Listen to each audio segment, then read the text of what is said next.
Did you ever think you would make it? I feel I'm so close, I could taste sweet victory. I know this life meant for me. Adam, what's your point? The future looks bright. My handshake is better than anything I ever saw. It's right here.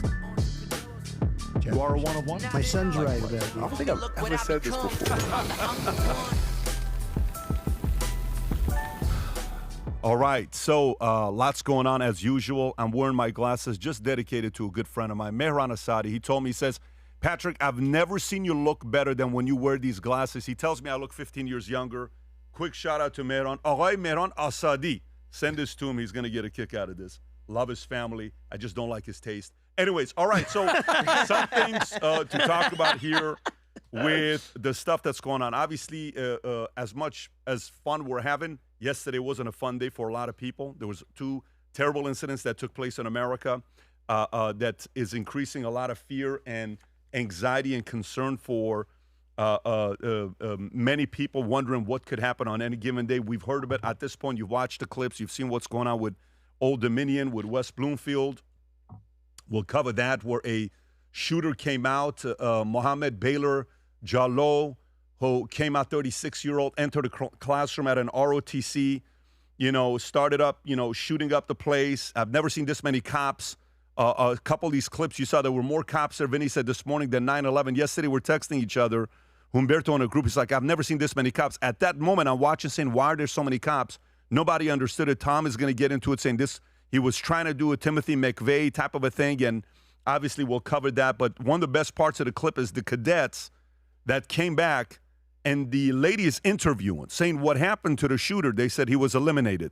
Were there shots fired? No. How was he eliminated? And I was like, what did they do to him? These 2 or 3 cadets got on top of him, and apparently, we'll talk about it. They took him out. And then the other event that we had at West Bloomfield, 41-year-old attacker Aman Mohammed Ghazali, who is from Dearborn Heights, Michigan. He lived at Dearborn Heights, naturalized U.S. citizen. Bunch of stories with that one that's just disturbing.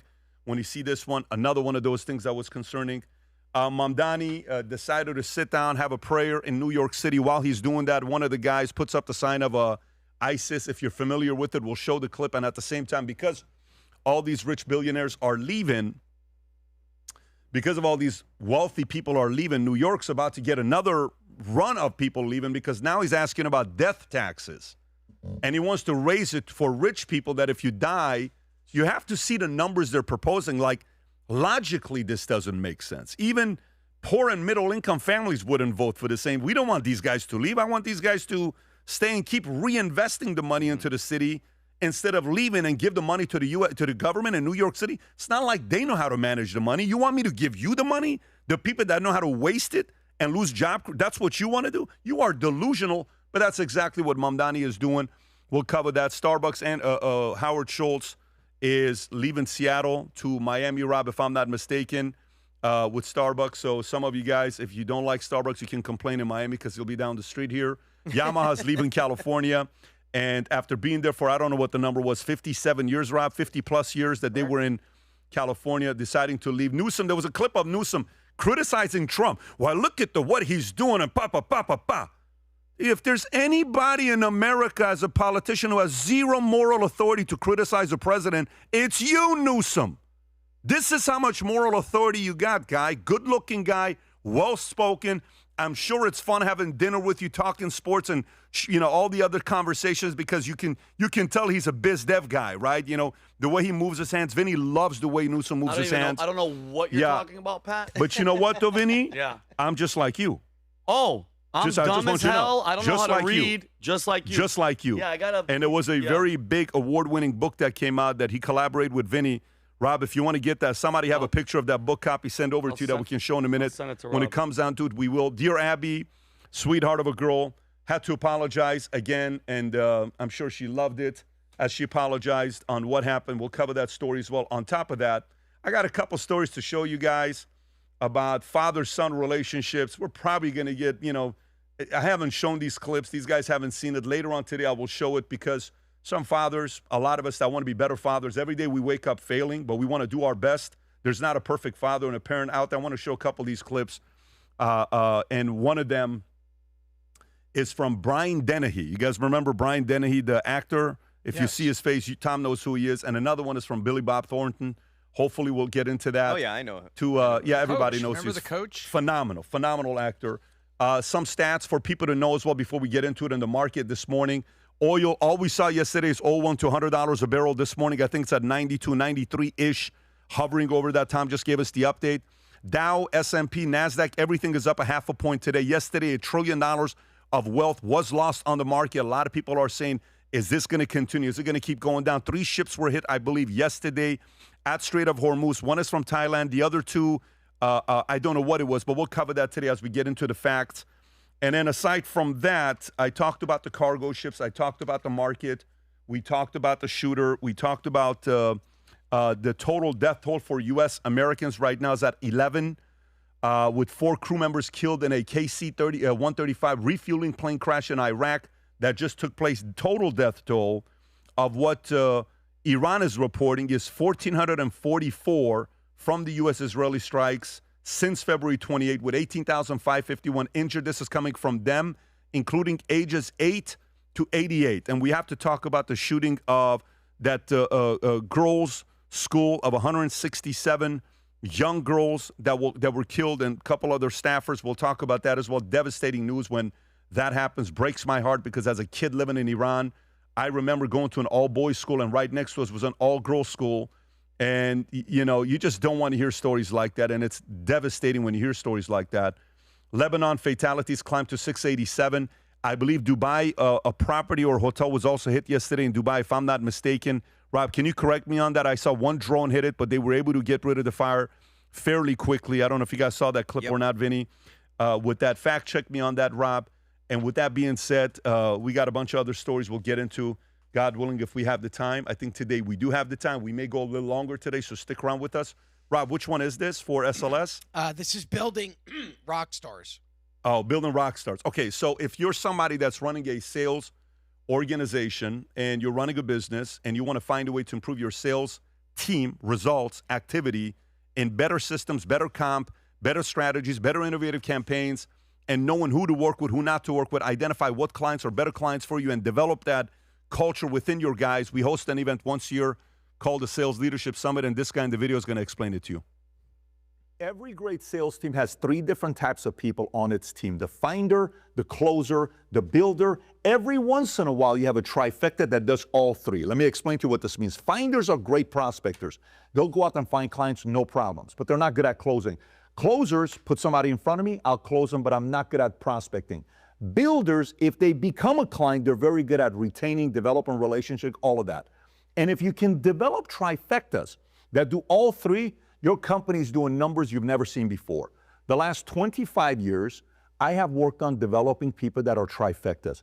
If you want to learn how to develop trifectas on your sales team, once a year I host an event called the Sales Leadership Summit. This year's going to be March 25th through the 27th at Trump Doral. If you want to learn more about how you and your team can attend that event, click on a link below. One of our representatives will get a hold of you. There you go. Click on a link below. Go to the QR code. We'd love to spend a couple days with you. And there may be possibilities afterwards of doing some stuff that I can only announce to the people that are going there. But if you're running an organization doing over $1 million with 5 salespeople, you want to improve it, come spend a couple days with us. You're going to be in a room with all performers in the sales business. So it's everybody that's the best in their industry. Could be insurance, could be real estate, could be AI, could be whatever. You're networking with those guys as well, but you have to do a minimum of $1 million.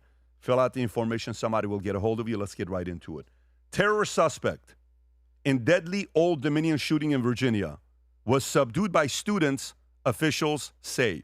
Rob, I believe you got a clip on this one here. Let's get right into it. And there's a bunch to be talked about with this. Is this the clip where the lady is asked, was there any shots fired to eliminate it? This is it. Go ahead and play this. Watch this, folks, from the FBI. This is her.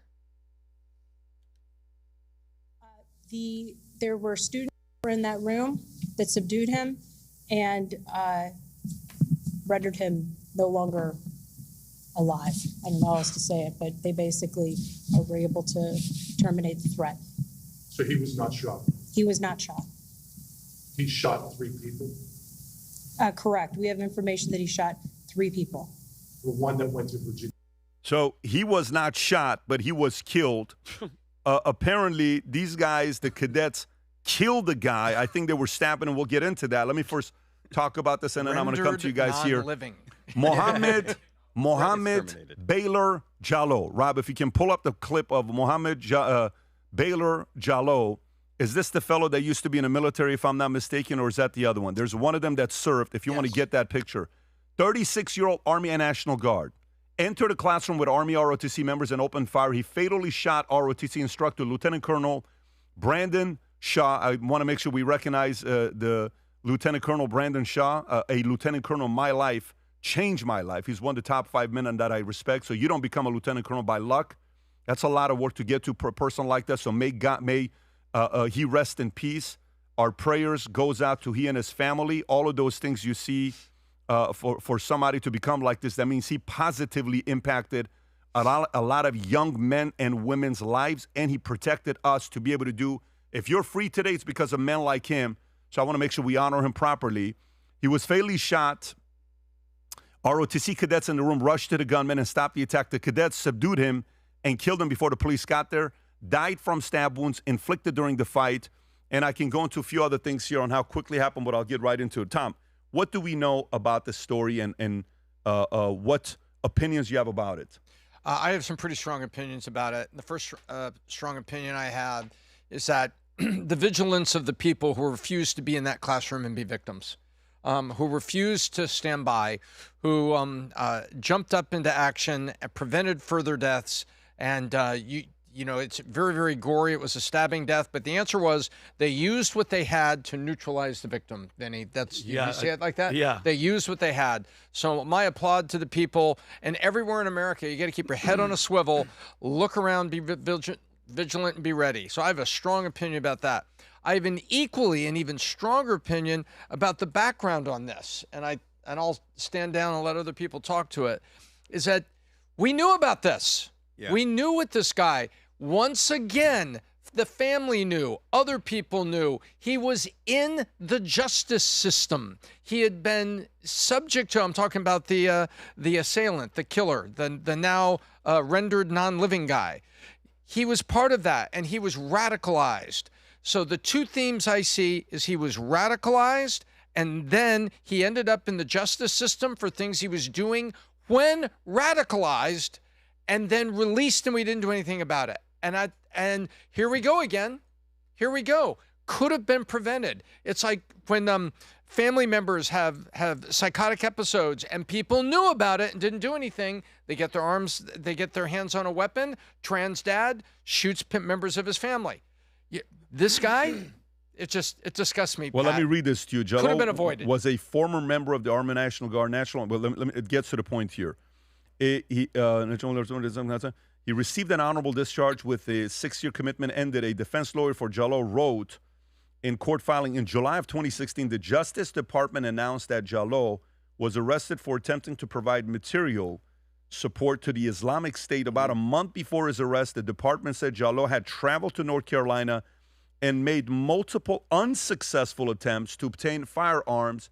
He was taken into custody by FBI agents a day after he bought and test-fired a 5.56 millimeter Stag Arms or assault rifle at Northern Virginia gun store. The department said in a news release at the time, unbeknownst to Jallow, the rifle was rendered inoperable before he left the dealership with the weapon. According to the news release, Jallow was arrested the following day and the FBI seized the rifle. Jallow was sentenced to 11 years in prison after 5 years supervised release in February 2017. He ended up, I think, doing 5 or 7 years. I've heard 7. This says 5. By USA Today. Prosecutors argued at the time that the 20-year prison sentence for Jallow would be appropriate.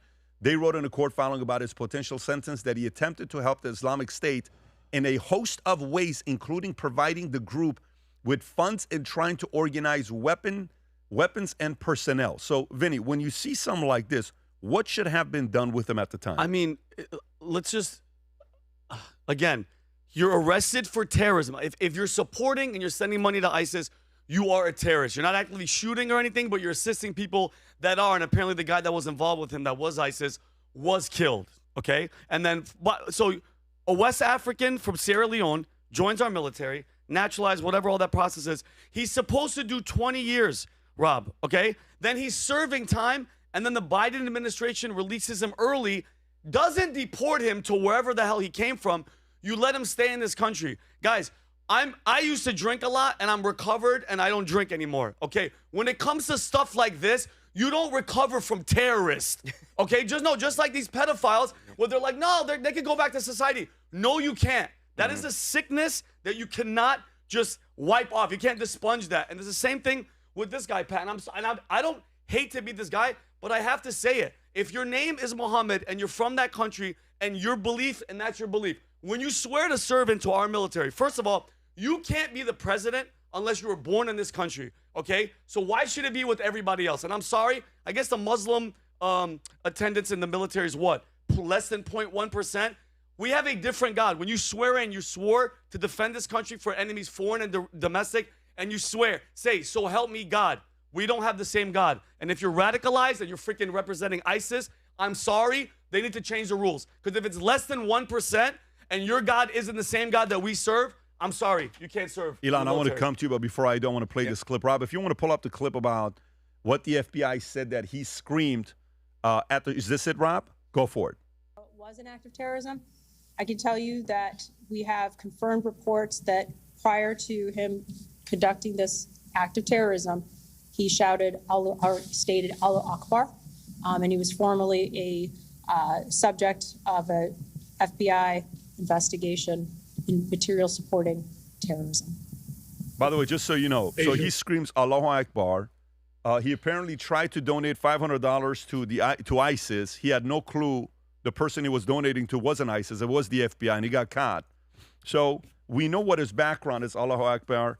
Ilan, where are you at with this? Number one, I agree with you, Tom. I think this is why people lose trust in our institutions. We see someone who should be in prison for a very long time let out very quickly. I think it points to a massive ideological problem in our country, just stuff that we're not taking seriously. Kind of what Vinny touched on. There's radical extremists being fundamentalized in our own country. It's happening here. It's not happening overseas. It's happening in our country, and we're not doing anything about it. We're completely distracted from it. There's been over 100,000 radical Islamist attacks since 9/11 worldwide. This is a global ideological issue. We're putting our head in the sand. I work in this space, so I work to try and raise awareness about Christians who are persecuted. There's hundreds of millions of Christians who are persecuted in the world. 9 out of 10 of the countries that persecute Christians the most are Muslim countries with radical Islamists. If you think this is isolated to those countries and it's not coming here, you're mistaken. We have lax borders. We have universities that are fundamentalizing people. And we now have a very disturbing thing happening, which is a unity between this leftist ideology, radical Islamists, and most scary of all, because I knew that was happening for years. But what we're seeing now is this horseshoe effect of even the right, people on the right, coming on board. You have guys like Tucker who went and spent his time at TPUSA lecturing us on Islamophobia, telling us Sharia law isn't so bad. And then you wonder why in our country we have things like this happening. We are putting our head in the sand. We have to listen to the people in our country who tell us to our faces that they want us dead. They're telling us. They're doing it out in the open, and we're here and we're saying, oh, no, they don't really mean it. They mean it. They're showing us, they're doing it, and they're telling us. I agree. I agree. So why be, if I'm telling you how I feel about, by the way, while this is going on, like we're going to get into the Iran story, but when you see something like this, the temperature right now, as we go to the next story with Michigan, with West Bloomfield, people are a little bit uneasy today. Something weird is going on right now. We were talking about it earlier this morning while we're doing the prep on time, is there's a feeling of, you know, if I go out, the FBI comes out and says, hey, be careful when you're going to the synagogue, you know, be careful to the Jewish community because, you know, you're being targeted, right? Then we hear the story about FBI saying, be careful with California because Iran may be doing something, a California attack. So just kind of keep an eye out for that. Everyone's like, wait a minute, is this America? Is this happening to everybody?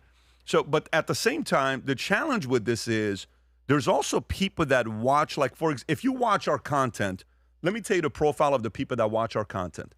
If you watch our content, 90%, you ready? You're pro-family, you're pro-faith, you probably have a faith. I'm a Christian myself openly, but you probably are church-going or you have a faith. Number 3, you're hardworking, maybe you run a business, you have some dreams, you want to do something big, or maybe you're a Fortune 500 CEO. We know a lot of these guys we speak to. They watch the content. You're looking for a reasonable thought, feedback. You know what our positions are. You know where we lie. But we don't have an emotional audience. So, you know what? We have to go do this and retaliate, and these people are evil. Let me go take them out. There's some messages that comes out where emotions are so high, where people are these people evil? Let me go take them out. This could be CNN. This could be some mainstream media. This could be some YouTubers, podcasters. This could be some streamers. And young kids are watching saying, oh, my God, they're evil. I'm going to go do what's good, and I'm going to take these evil people out. You're walking around like, is that really the message you want in America? How do you think somebody goes from 0 to 100, blood boiling? Let me go do something because these guys are bad people. Is that really how we should approach this? Really? While we know another regime in Iran is flat out, you know what they've been saying this week? They came out this week and they said, I don't want to spend a lot of time on this. I'm going to go to the next story. Iranian government came out and said, the Iran's team, men's team, is not going to compete in the World Cup because we're worried for their safety. No, you're not. No, you're not. The safest people Iranian World Cup soccer team is any city in the world except for Tehran, Iran, any country is safer for them than Iran. They're the least safe if they're in Iran. You're afraid of them going to the World Cup because on the international stage, on camera, they may not repeat your national anthem, and everyone's going to say, holy, you're embarrassed of what they could do to you. That's what you're worried about. You're not worried about their unsafety. They're going to be safer in New York than they're going to be in Tehran. They're going to be safer in New York than they're going to be in Abadan or Shiraz or Isfahan. They're going to be safer in Miami than they're going to be in any of those other places. You don't think they would like to be here? You think they're proud right now seeing their own government killing their own people? You're killing your own people. You know what they're saying the last 3-4 days? Anybody that's saying anything, we're coming for you. If you resist, they're doing curfew, Vinny. People are coming to stops. They're pulling you over and saying, where are you going? What are you doing? Who posted this? What pictures do you have on your phone? Let me see your phone. Can you imagine? They're like, why did you take this picture? Come with us to jail. And what if you happens in jail? imagine right now you see a post and you take a screenshot of the post. They're gonna look at your phone and say, why'd you take a screenshot of this? Why did you like this post? Why are you following this person? That's where it's got. There's a video I'll send to you here in a minute of an Iranian guy. Matter of fact, I'll send this to you. It's a CNN clip where the lady's talking about it, and she's saying flat out, I hope I have this clip. I don't know if I saved it or not. I'll find it for you in a minute to send it to you, Rob. If you see it in my notes, no, you don't have it. I didn't save it. Anyways. It's the one that you showed me? It's one I found this morning. I'll find it and send it to you guys. Iranians right now are worried because what they're trying to do, the government is trying to say, I dare you. By the way, do you know who else they're threatening Iranians? Look how bold they've gotten. They're threatening Iranians in the diaspora. Mm-hmm.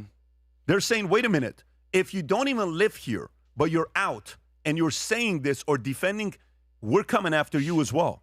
They're putting the fear everywhere to see how they're going to react. And you want to sit around and make sure this regime exists? Let's just keep them there. I think it's a slippery slope when we're seeing how these guys are reacting. I'll come to you, Ilan. Well, I have a question for you. I wanted to ask you something. Go for it.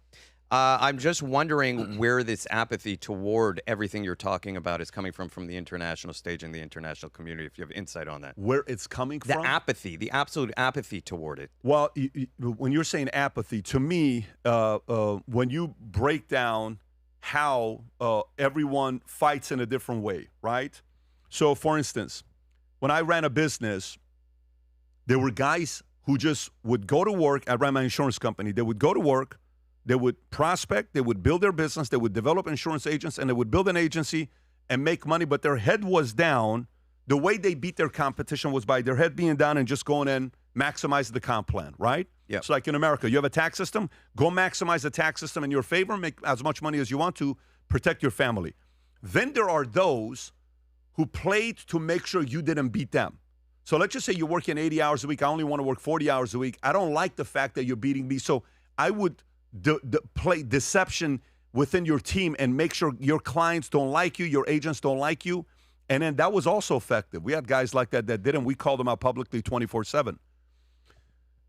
Right now, if you don't have a strong military like we have, if you don't have access to the resources that we have, you have to make sure you divide America. And that's what they're doing. Mm-hmm. Go look at the power of social media. Go look at what they're doing with streamers. Go look at what they're doing with different podcasters. What do you do with them? Pin them against each other, pay them, have the opportunity to go out there and say, this guy's doing this. There's a lot of that going on right now in America, and we have to be careful with that. The reality of it is super, super effective, and a lot of people are falling for it. For the people that are the reasonable people, we all have opinions. I have my own opinions. You have your own beliefs on what you believe in. We all have that. None of us are innocent that we don't have that. But you have to sit there and ask yourself, am I being targeted with manipulation? And like a video with Netanyahu went out, and Vinny this morning showed it to us.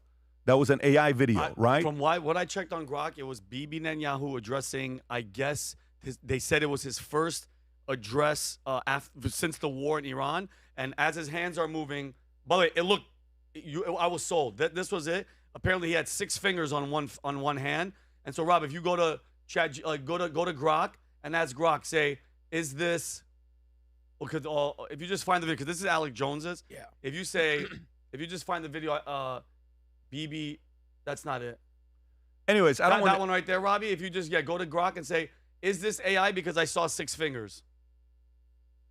But look, it's already circulating all over the internet. No, but it's what? Yes. I am. No, Grok is so stupid. Say, is the video of BB AI? Because bro, trust me, I watched it. If this is AI, it is ridiculously good.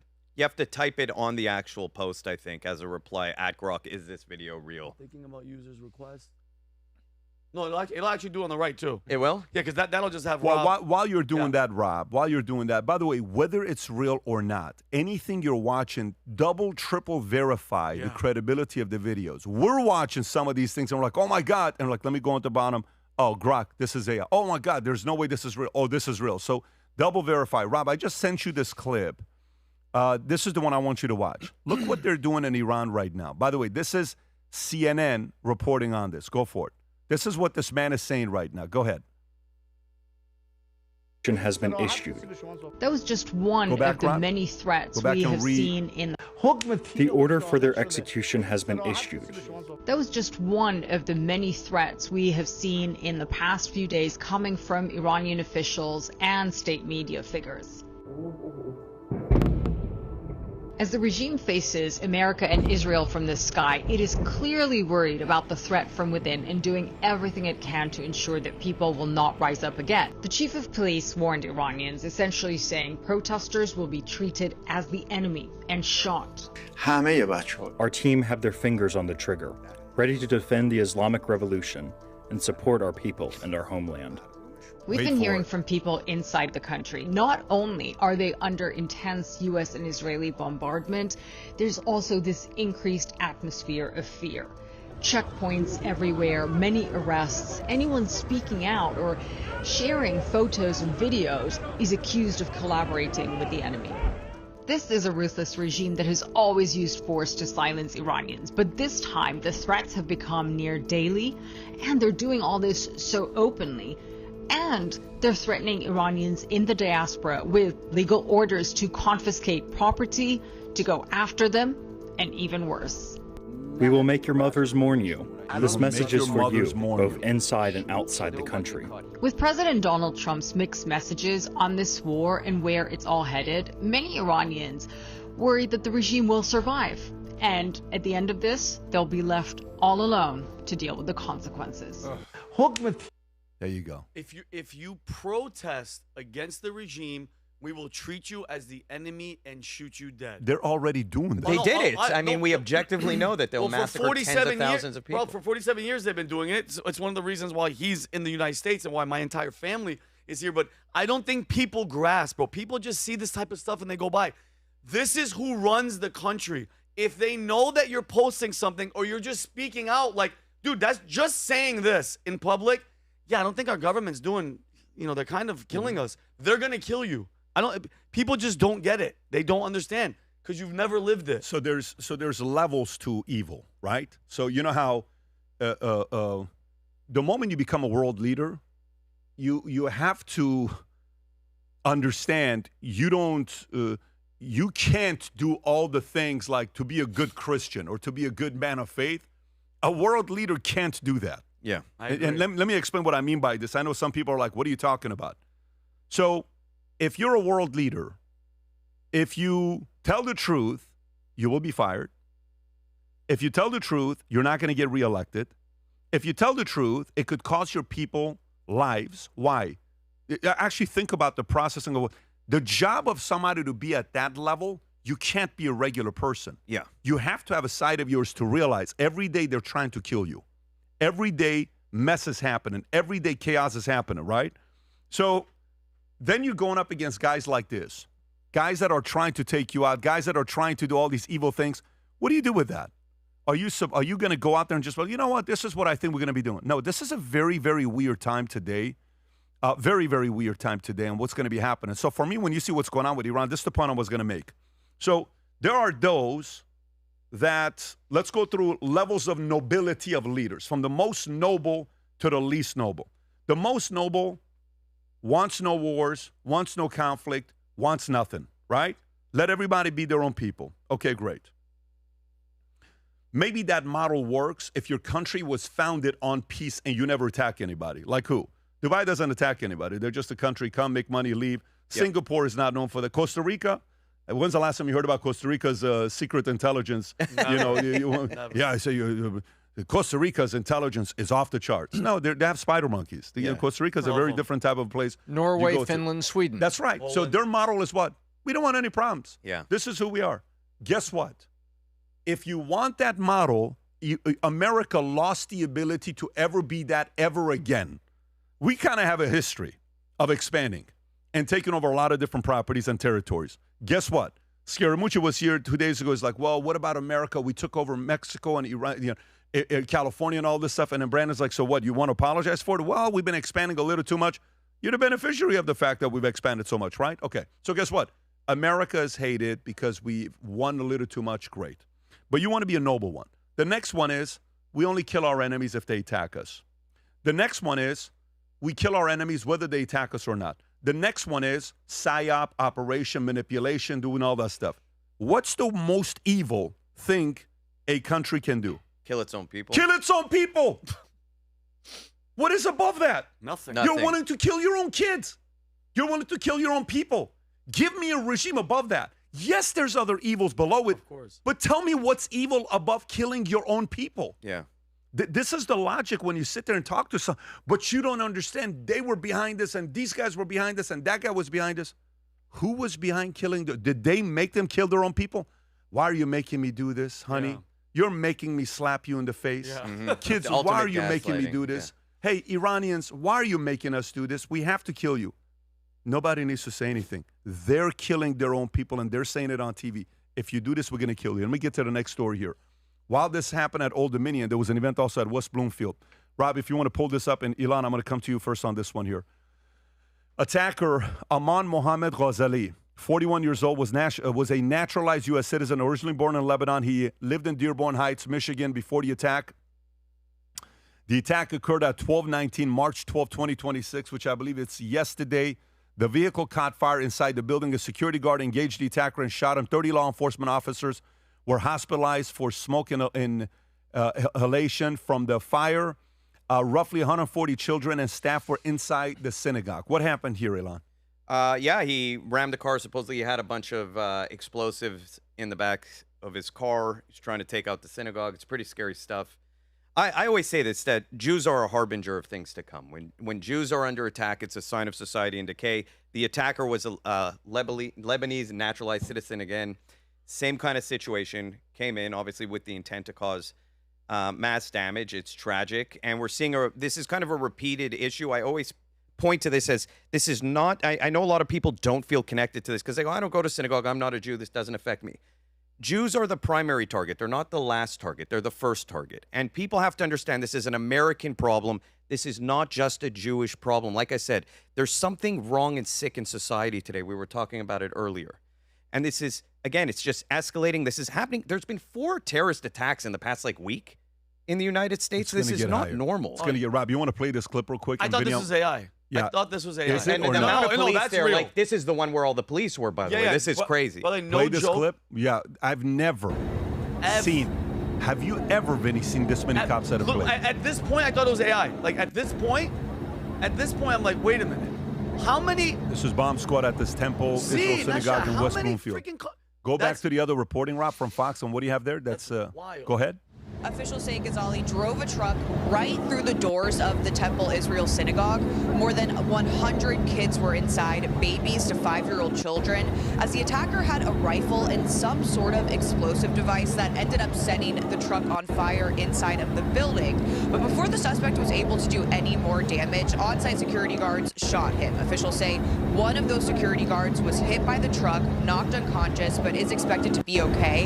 And around 30 law enforcement officers were hospitalized for smoke inhalation, but officials say there's no doubt. Can I say one thing about this that's going to this pisses me off? I can already guarantee you there's people already looking to play this as some kind of false flag. And nothing anymore can be blamed on the people who actually do things. Jews have become the ultimate distraction for any terrorism, any negative thing that happens in the country. Charlie Kirk's death was a perfect opportunity to look at the hundreds of thousands of leftists who celebrated his death and target them and say there's a problem in our country. Yeah. Right away became about Jews. You have ISIS attacks in our country, right away becomes about Jews. Now we have synagogues being attacked, and I can guarantee you it will right away become about some kind of false flag. We will never deal with the problem so long as we are distracted by this modern day obsessive sickness that everything is the Jews. I think it's a big problem. So, Tom. Even our own FBI, I was disappointed to see the FBI says, yeah, this appears to be a targeted act. What do you mean targeted act? Any assault against any person targets them, whether they're innocent or you didn't like their faith, their color, where they came from, what they said, or the way they looked at you. It's like it's a targeted act of violence. Why don't you say this? This vehicle, and this has been confirmed, multiple reports. We got CNN reporting, New York Post reporting, ABC reporting, that the vehicle was loaded with explosives that did not detonate. This is Timothy McVeigh in a smaller car. And these people weren't targeting the government. They were targeting a synagogue where people are. But they are so fortunate that this didn't go up. This was supposed to go up. When you can see where the car rammed into it and they were inside and the officers were in the corridors there and they didn't have proper equipment and all the heavy smoke came out, they were treated for smoke inhalation. But Pat, we are so lucky that there was a bit of amateurishness on the fact that this individual, the way he designed this, it didn't go off because it was set. It was set to be just like a Timothy McVeigh. Can you imagine? We would have been looking at the helicopter pictures here of this massive hole in the center, an extreme loss of life in the inside, and potential impact on the first responders, depending on when it went off. But what gets me is our own FBI can't even say, hey, this is a terrorist act. We have been spending the last 6 years talking about what is the definition. Vinny, help me here. I'm not trying to rev you up, but help me. Domestic terrorist. I will defend the country against all enemies, foreign and domestic. Yeah. This was a domestic terrorist. Why can't the FBI say that? It bugs me, Pat. Oh, it was a targeted act. Every act of violence is a targeted act. There is a target and there is a perpetrator.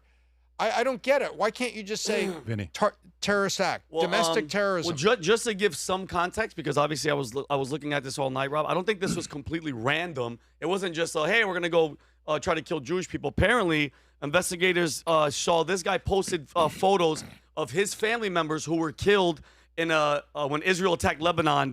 Israel struck the town of Mashgara in the Bekaa Valley. The strike killed 4 members of this guy's family, allegedly, including his brother and the brother's 2 children. So his nieces and nephew, Ali and Fatima. And I guess that attack killed 123 people dead. I don't know the details about the attack. So they're saying that this attack was a revenge attack. Obviously, it's still horrible because you're trying to go kill human beings, which is no freaking excuse. But, Pat, I hope people understand, guys, this is where we're going. The stage of war that we're at with Iran, this is going to happen with Israel, with all the bombings that we're doing, because when the enemy can't defeat you on the battlefield, they bring it to you. Okay, and what we have to understand is Israel is protected by the Iron Dome. I know you guys, Pat, we're going to talk about the hundreds of missiles that are coming from Hezbollah and all that stuff. The majority of them stop them. But you know what Israel doesn't have? That insider threat, meaning that how many people does Israel let into their country? Less than, I think they're 9.7 million Israel lets in a very small number of people. You know where the biggest problem is going to be? Right here. And I'm not a fear porn guy. I'm just saying, guys, get ready and hold the line because it's going to happen here. You know why? Because for 4 years, Alejandro Mayorkas let in 20 million people, and 2 million of them, they have no idea where the hell they are. Okay? So Israel has the dome, and, we're knocking out all the stuff that they can deal with, that's missiles and all that stuff. But, Tom, this threat, the threat that we have inside when people looked in the camera and said, soon you will know my name, that's the new front of the war. And Pat just said it perfectly. This is just the beginning. This isn't going to stop. So whatever we're doing all over the world, I hope people know the consequences, Tom, are going to happen here because the last administration let them in. And I'm going to say this. They did it on purpose. They did it on purpose. Alejandro Mayorkas sat there in front of Congress and said, with that face, no, the border's closed. The border's secure. The border's closed. BS. And that guy's walking scot-free. Vinny, you use the phrase fear porn. Don't use that phrase and let people clip your words on it because it's not fear porn. No, I'm backing you up. I'm backing you up. Our own president said sleeper cell. Our own FBI has said sleeper cell. Our own, state militias and police are using sleeper cell. That's not fear porn. That's messaging coming from our own government. Yeah, but because Pat, that's the truth of it, right? These people are here. Millions of them are here. So whatever we're doing or whoever our allies are doing, whatever, they can't beat us there, Pat. We're superior. Guess where they're going to do it? Synagogues. They're going to shoot up ROTC places. Churches, by the way. And no one talks about the church shootings and church vandalism that happens in the United States or worldwide. There are hundreds of churches that are constantly under direct threat. There was a church shot in Kentucky last year, not that long ago. A guy wearing a keffiyeh, leftist, got no media, no news attention. No one cared. Yeah, it's very weird. This is what Trump said about sleeper cells. Go ahead, Rob. Years that way. And if they try to hit us back, have you been briefed about how many Iran sleeper cells there could be inside the U.S. right now? I have been, and a lot of people came in through Biden with this stupid open border. Yeah. But we know where most of them are. We've got our eye on all of them, I think. Is it dozens? They came in through the open border policies of Sleepy Joe Biden, one of the worst president in the history of our country. And we've got our eyes on all of them. But the war itself is being prosecuted at a level that nobody's seen before. It's pretty amazing to watch. How do you process that? He's saying that we know where all these sleeper cells are. Have our eye on them. Yeah, we have our eye on them. How do you, if you know that they're sleeper cells and you know that they're terrorists, what are we waiting? Why would you leave them alone? But I'm mad. Why would you?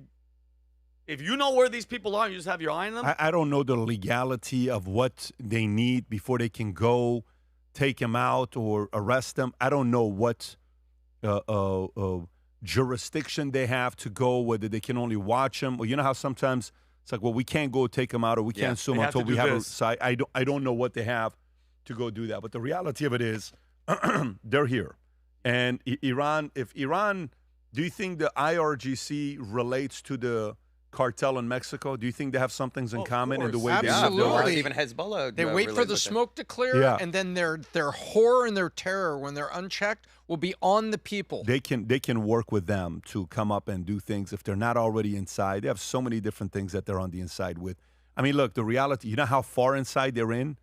They're so far inside that they have the mayor of the biggest city in America Mamdani on his knees praying with other ISIS members, throwing ISIS signs. Rob, can you pull up the prayer of Mamdani from New York City, doing his prayer with others? Do you have that? Or did you guys see this clip here with him sitting down with others? Oh, yes. Yeah, it was. He's sitting down, he's doing his prayer, and then from there, he's saying, we're running out of money. I'll wait for Rob to find this. You should have it, Rob. I have the money one right here. Yeah, we'll go to that afterwards. First, let's go to the prayer, Rob. It was right in City Hall, and they're all sitting on the rug. Yeah, and they're there's having like hummus. guys praying. They're having like a lunch and a prayer, and all of a sudden these guys off to the left of the one frame start throwing signs. And it's like, wow, what is that? Democracy pretty much dies through itself in this kind of situation. It's like people voted for this, and then they suffer. It's just so disturbing. Rob, it's last 36 hours, Rob. Mamdani. It's everywhere, Rob. Okay, play the other clip, Rob. I'll find it, send it to you. If you want to just play the other clip first. This is Mamdani when it comes on to death taxes. Watch this. Go ahead. Amidst being in the wealthiest city in the wealthiest country in the history of the world, we already see an exodus of working and middle-class New Yorkers. So I don't have a hesitation in asking those who make the most amount of money in the city or the most profits in the city to pay a little bit more so that everyone can actually stay in this city. It's also something not just about justice or the ability for working class people to live here.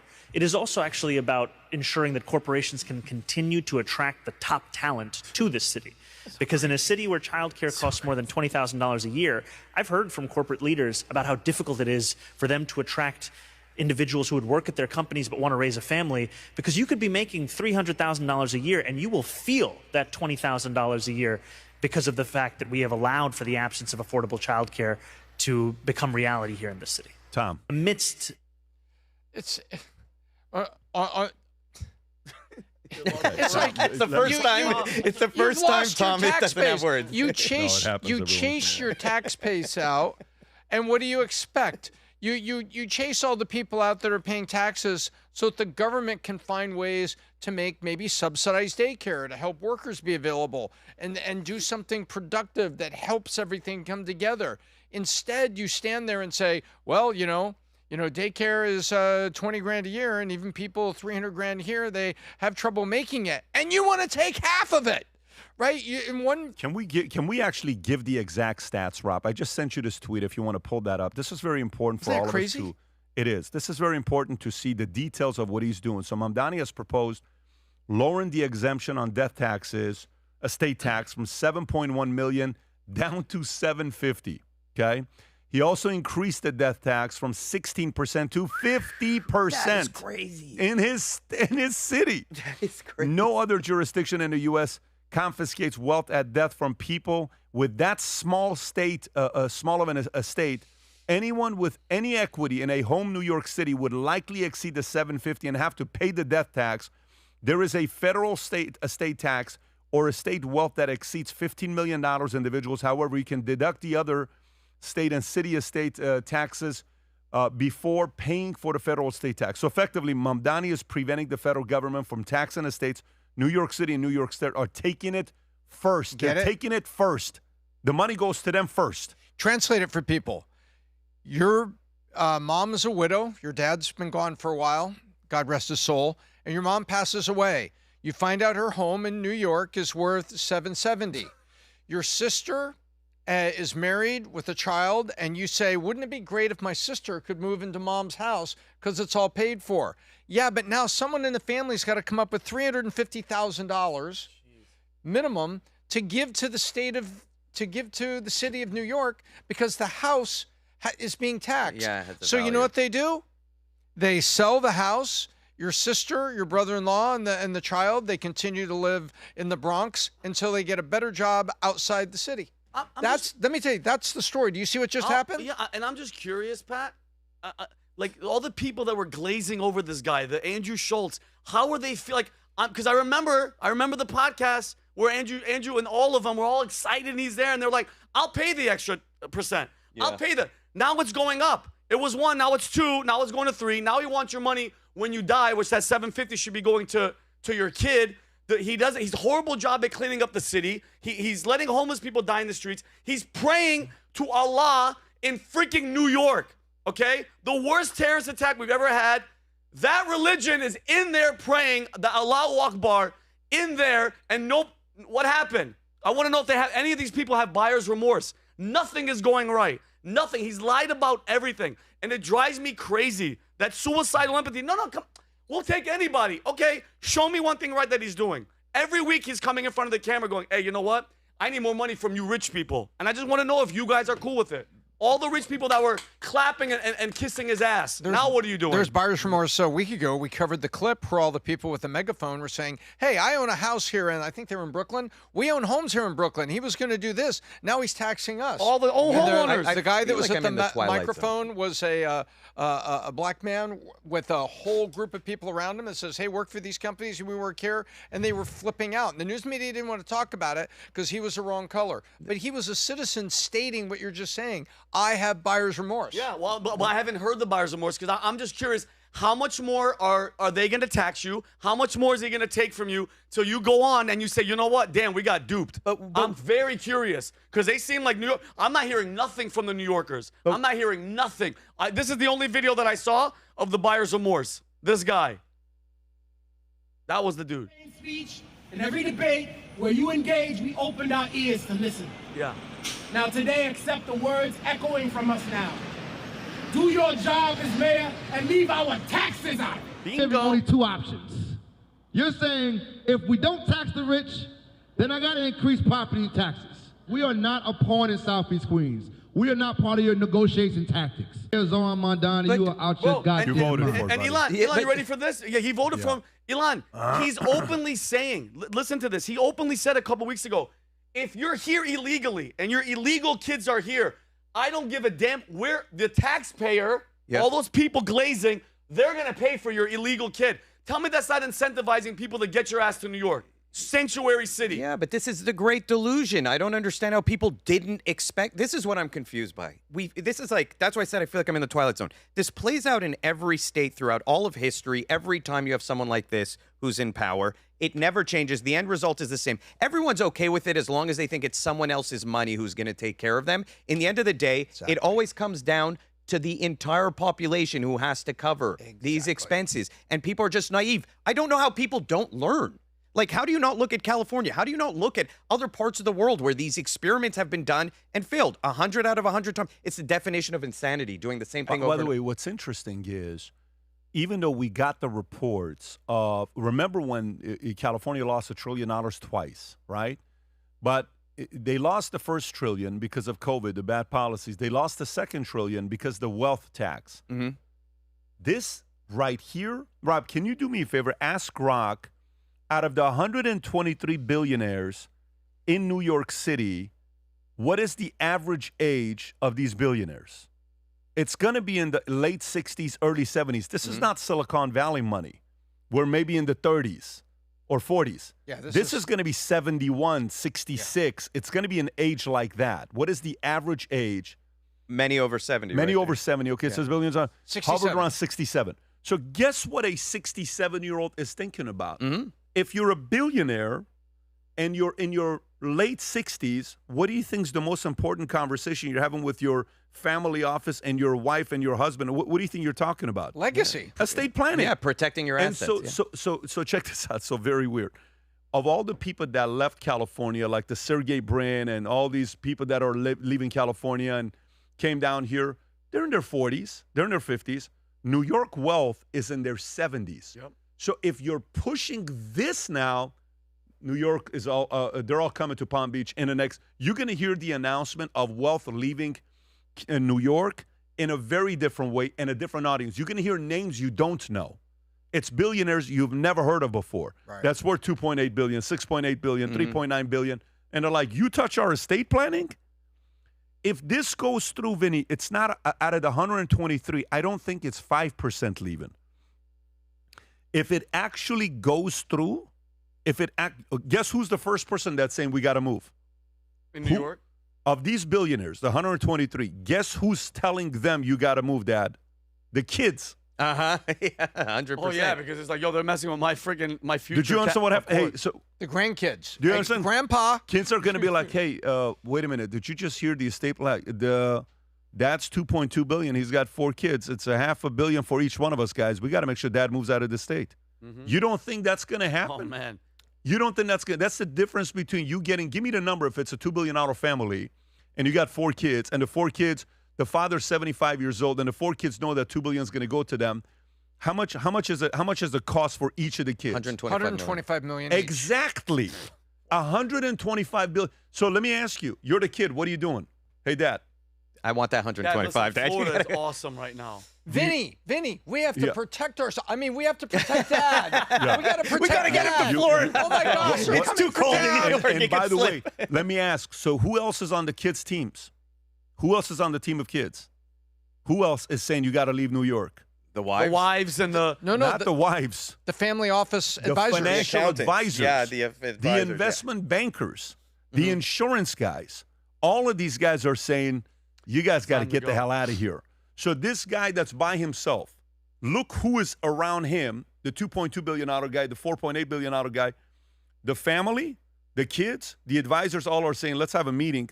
This is happening. If this gets done, recommendation, move to Tennessee or move to Miami or move to Palm Beach. But you have to leave the state. Don't you think that? And by the way, guess who else is thinking about this right now? If this is real, guess who else is sitting there saying, what are we going to do? You know who else? You don't think David Solomon is paying attention to this? You don't think Jamie Dimon is sitting there in their offices coaching and challenging their advisors on how to talk to their clients? You don't think the boardroom of all these firms that are managing money, that have $8.3 trillion of money under management, $2.8 trillion of money under management, you don't think these guys are saying, hey, we have to advise our clients to leave? Because those guys don't have money that they get for 5, 10 years. When they get family money, they're getting that family money for 20, 30, 40, 50 years. And it's blocks of money. So if I'm running Goldman, or if I'm running Morgan Stanley or Merrill, or if I'm running any of these big firms, I'm sitting there today, I'm talking to my analyst, and guess what I'm asking them? Guys, can you run a report of the $8.3 trillion of wealth that we have? How much of it is concentrated in New York City? Boss, we just ran it. It's right around $320 billion of wealth that we have in New York City. We need to have a meeting, a family office meeting, emergency meeting with all our clients in New York City and let them know exactly what the results are going to be with recommendation. If I'm running one of these banks, I'm hosting a meeting at a nice property in Gurney, in whatever you want to call it, and they'll come in private meeting, and I'm going to say, guys, if you're wondering, you've already talked to your tax people, you've already talked to your estate planners, here's what's going on. We brought an economist, we brought a CPA, we brought our team that's this, we brought our chief information officer, we brought our chief investment officer. Here's what you're going to be looking at. Boom, boom, boom, boom, boom. Solution, a lot of you guys are probably wondering, these are 7 things that our clients are doing right now that we're recommending them to consider. 1, move here. 2, get this. 3, you don't think they're having that conversation? 100%. They are. You know what the funny punchline is? What's that? Wells Fargo says, Vinny, you need to be there because us here at Wells Fargo, ultra high net worth advisors are going to hold a meeting. And you say, in Napa as usual? No. We're in Palm Beach now. We moved in the spring of 2026. Wells Fargo moved all of our wealth guys to Palm Beach. So come on down. We're on Worth Avenue. It'll be great. That's where we're meeting. Wow. Why do you think they moved By the there? way, just visually, folks, if you're watching this, visually, what I just presented to do, how believable is it that each of those meetings are being had with these billionaires in New York City? Yeah. My question is, though, historically, when we look at, let's 100%. say, extreme taxation, right, when we went above 90%, what happened is all the real billionaires, all the people who have the access to amazing financial advisors, were able to find loopholes and protect their assets. In the end of the day, it affected people who have like $1 million who are hoping to leave this to their kids. That's who ended up paying the consequences. New York City's about to lose $1 trillion. New York City's about to lose $1 trillion. And by the way, let's play a game. Let's play a game, folks. Run a poll, Rob.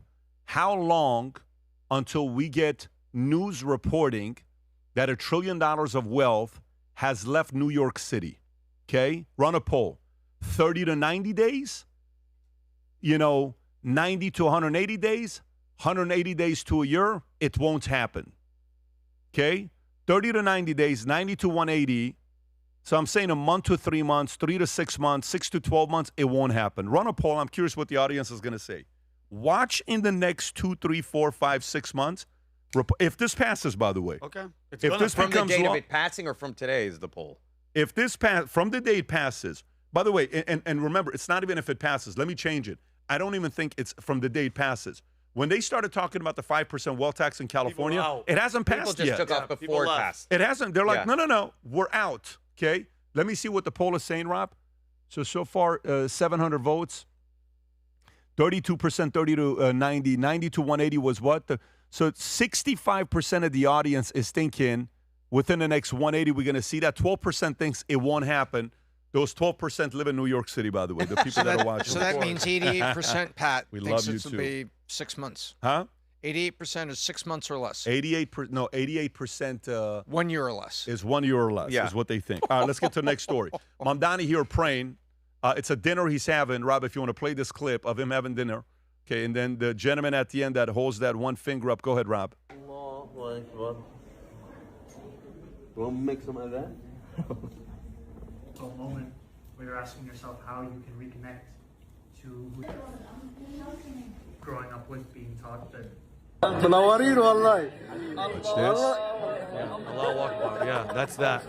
That's the ISIS sign. Yeah, he's not saying he's number one, everybody. Yeah, this is that like, right there is the ISIS sign, right in your effing face. That is such a spit in the face to every single New Yorker, and it boggles my mind how they're not out of their minds furious at what the hell is going on in New York. It's insane, bro.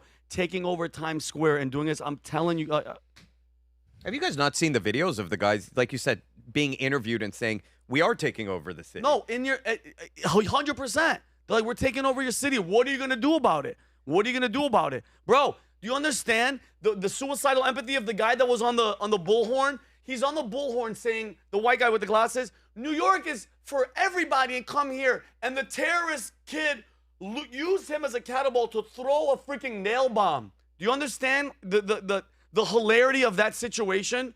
Like how stupid you look. You're there saying New York is welcome to Rob, everybody. I just texted you something. Can you show that up? Watch and this. they used him to throw a bomb over him. So 2 pictures I want to show you. One, if he can show the other bomber. Look at this. Look what sign he's putting up. Hey. Look what the other guy was putting up. You know who that guy is, by the way. Yeah. Okay, go to the other one. Boom. Yeah. So that's that.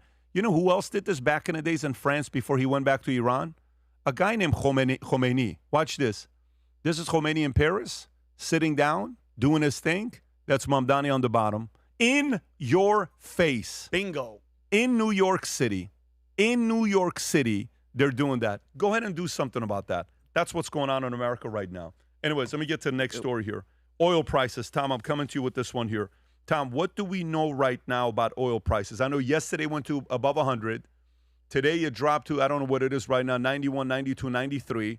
It's a lot of ups. It's a lot of downs. Yesterday, 3 ships were hit, I believe, in Strait of Hormuz. Rob, if you can pull that up of the 3 ships that were hit in Strait of Hormuz. What do we know about oil prices right now and what's going to happen the next week, 2 weeks? So we're going on sentiment. Good news, bad news, good news, bad news. Dad comes home drunk. Dad comes home, eats dinner, and falls asleep on the couch. Those 2 different things are happening, and I hate to put it that way, but we are living in this world of daily perception driving the markets. Perceptions always drive the markets. I know all the comments are going to come in, but these are just absolutely, to use a word, radicalized perceptions. Oil right now, West Texas Intermediate, $94, staying under 100 a barrel. West Texas, I think Brent is another $1, so we're 90, depending on where you are in the market, you're 92 to 95. Oh yeah, 93.10 on crude oil futures generally. The markets right now, the Dow is up 205, green. S&P 500 is up 27, green. NASDAQ is up 91, green. And they're all 0.4 to 0.5, so almost 0.5% up today. So the market, the stocks are back up 0.5%. All those indexes yesterday were down like 1.2. All the news media is talking about Armageddon. I'm like, look at the indexes.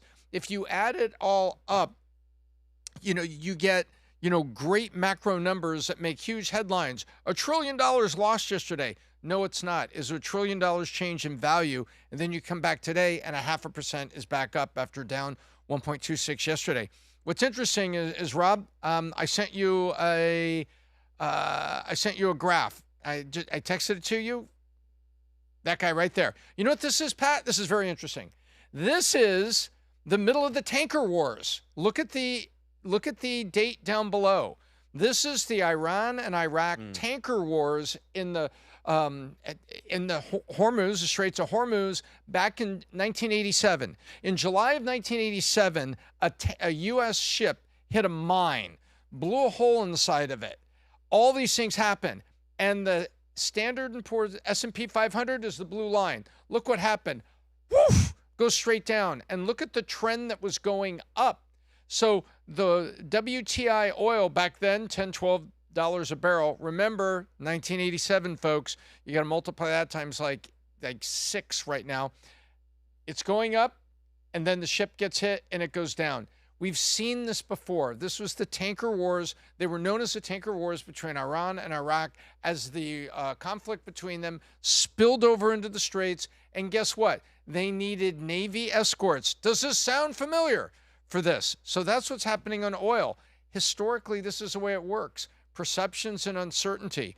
Right now, oil is right there. Part of the thing that bugs me, in a capitalistic environment, you can charge anything for anything, and you can change your prices and you can make surge prices. It's kind of disappointed me that the service stations and the gasoline in America, they've pre-reacted because their supplies have not gone up in price yet. That's right. Only 2% of the oil that comes in comes outside of the state. So these guys are just propping up the prices because they can. Yeah, That's and right. that's it. They can and get it's away a with it. Chevron on the side, but that may be independently owned, like a franchisee. And that's the part that bugs me. I mean, come on, let's be good to each other. You can make a buck, you can do all that, but there's a time where I think that there's compassion in our capitalism, and that part of the now, if you're in California, you've got $2 a gallon on taxes in there. You know, I have no sympathy for you. That's kind of who you voted for is doing that. But that's what's happening with oil. Yeah, big difference. In the tanker, the war that happened back in the days, 84 to 88, what was it, 451 ships, 300 hit, 300 civilians killed, 25% of oil exports leaving Hormuz was shut down. Correct. You know, U.S. came in and they said, we're going to insure you guys. Insurance rates went up 400%. And by the way, if you look up and right they now, escorted. It was called escorted, Operation Earnest Will, I think is what it was called. It was like an actual operation to make sure that the tankers They got call through. that the worst event that ever happened at Strait of Hormuz. Worse. Yeah. And they're not even putting this at that level yet. But, Rob, you have a couple clips. If you want to go through, which one do you want to go first? You want to go through what Scott Besson had to say? Go for it. Go for it. My belief that as soon as it is militarily possible, the U.S. Navy, and perhaps with an international coalition, will be escorting vessels through. And that came up just now in the Situation Room. Your words, not mine. But again, are we days away from that? We've been planning for this. We've done scenario analysis for months, for weeks. Leading into this, But it's a prospect in the coming days, then. It is a prospect as soon as we have complete control of the skies and are degrading they have no air force. The Navy is sunk, literally and figuratively, and the munitions factories, the rebuilding capabilities for the missiles, completely degraded. So as soon as it is possible for to ensure safe passage, we will do it.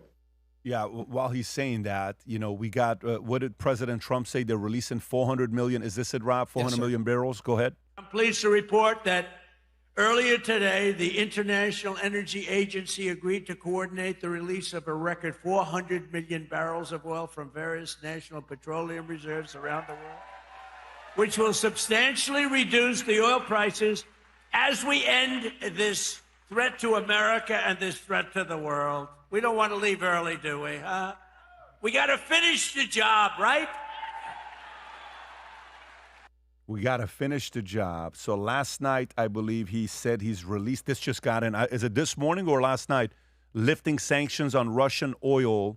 I saw it late last night, like 11:30. This is late last night? Yes, Go ahead, sir. Rob.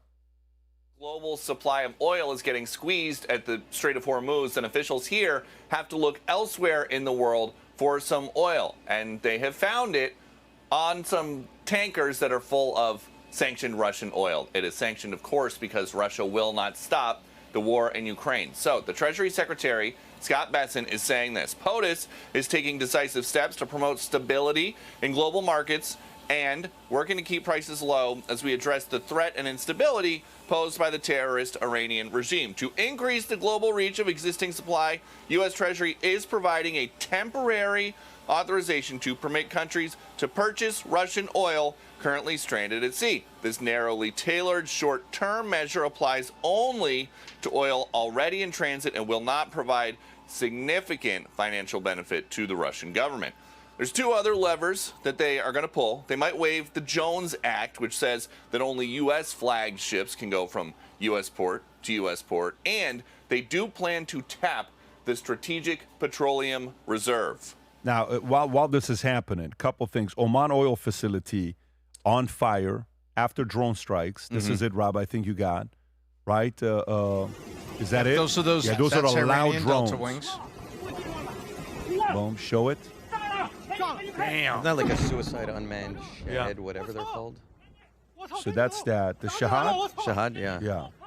So those are the drones that they make for $20,000, $30,000. Super loud. You know when it's coming. It's not like it's hidden. It's not stealth. You know it's coming at you. And then Iran threatened Trump and said we're going to do everything in our power to raise oil prices to $200. That's what they said. I don't know if you have that clip, or if it's a clip or. I do. It's in English too. Hang on. Go for it. There it is. Go for it.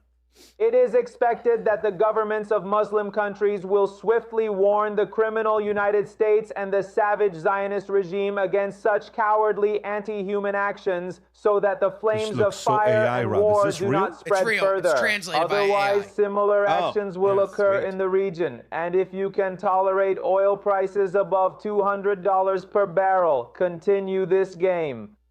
There you go. Yeah, he's getting crazy. Yeah. Tom.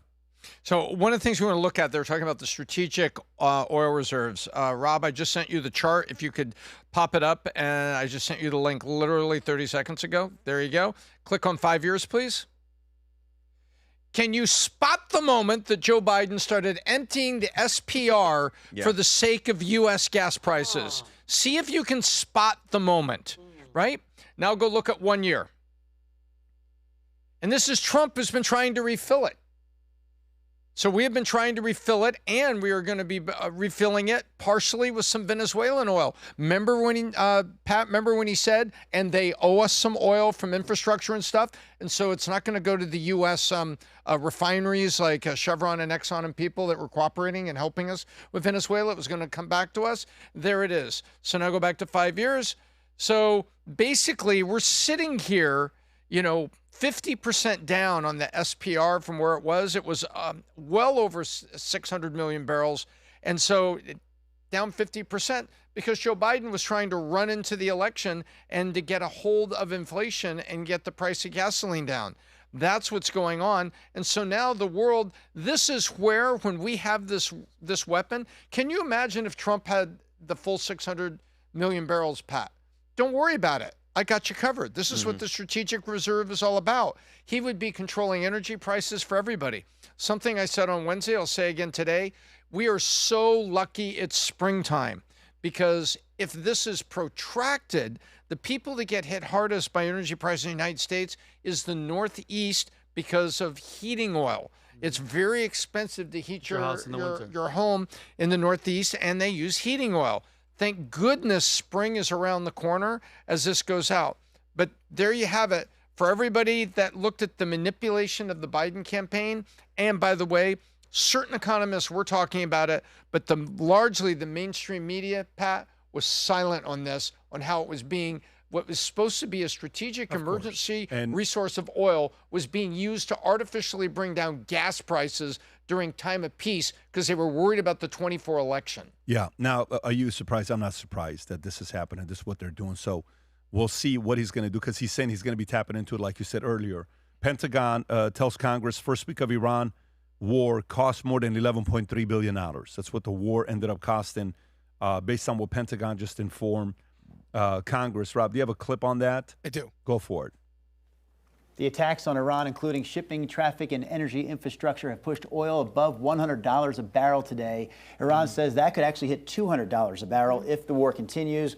Overnight, we found out that the Pentagon told Congress the first 6 days of the war have cost the U.S. $11.3 billion. Again, that's just the first 6 days of the war. Today is day 13. So with that in mind, we're joined by... Okay, so that's that with the $11.3 billion.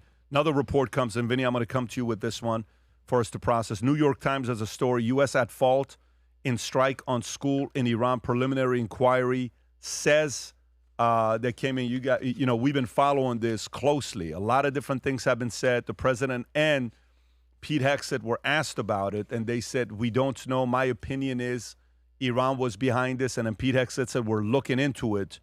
But I think there's a clip, Rob, that you have an ongoing military investigation has determined that the United States is responsible for a deadly Tomahawk missile strike on an Iranian elementary school, according to U.S. officials and others familiar with the preliminary findings. The February 28th strike on Shajara Tayyebe Elementary School building was the result of a targeting mistake by the U.S. military, which was conducting strikes on an adjacent Iranian base, of which the school building was formerly a part of the preliminary investigation found.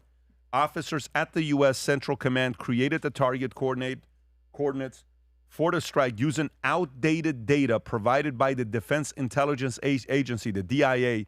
People briefed on the investigation said officials emphasized that the findings are preliminary and that there are important unanswered questions about why the outdated information had not been double-checked. Striking a school full of children is sure to be recorded as one of the most devastating single military errors in recent decades. Iranian officials have said the death toll was at 175 people, most of them children. Vinny. I mean, tragedy is an understatement for what happened.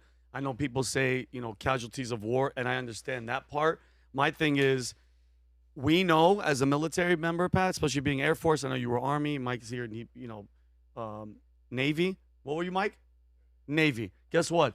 Every single munition, every bomb, every missile is accounted for. If it's ours. If it's the United States munitions, we know exactly where it is and we know what happened. If the case is that it was us, just come clean, apologize so people move forward. Because you know what?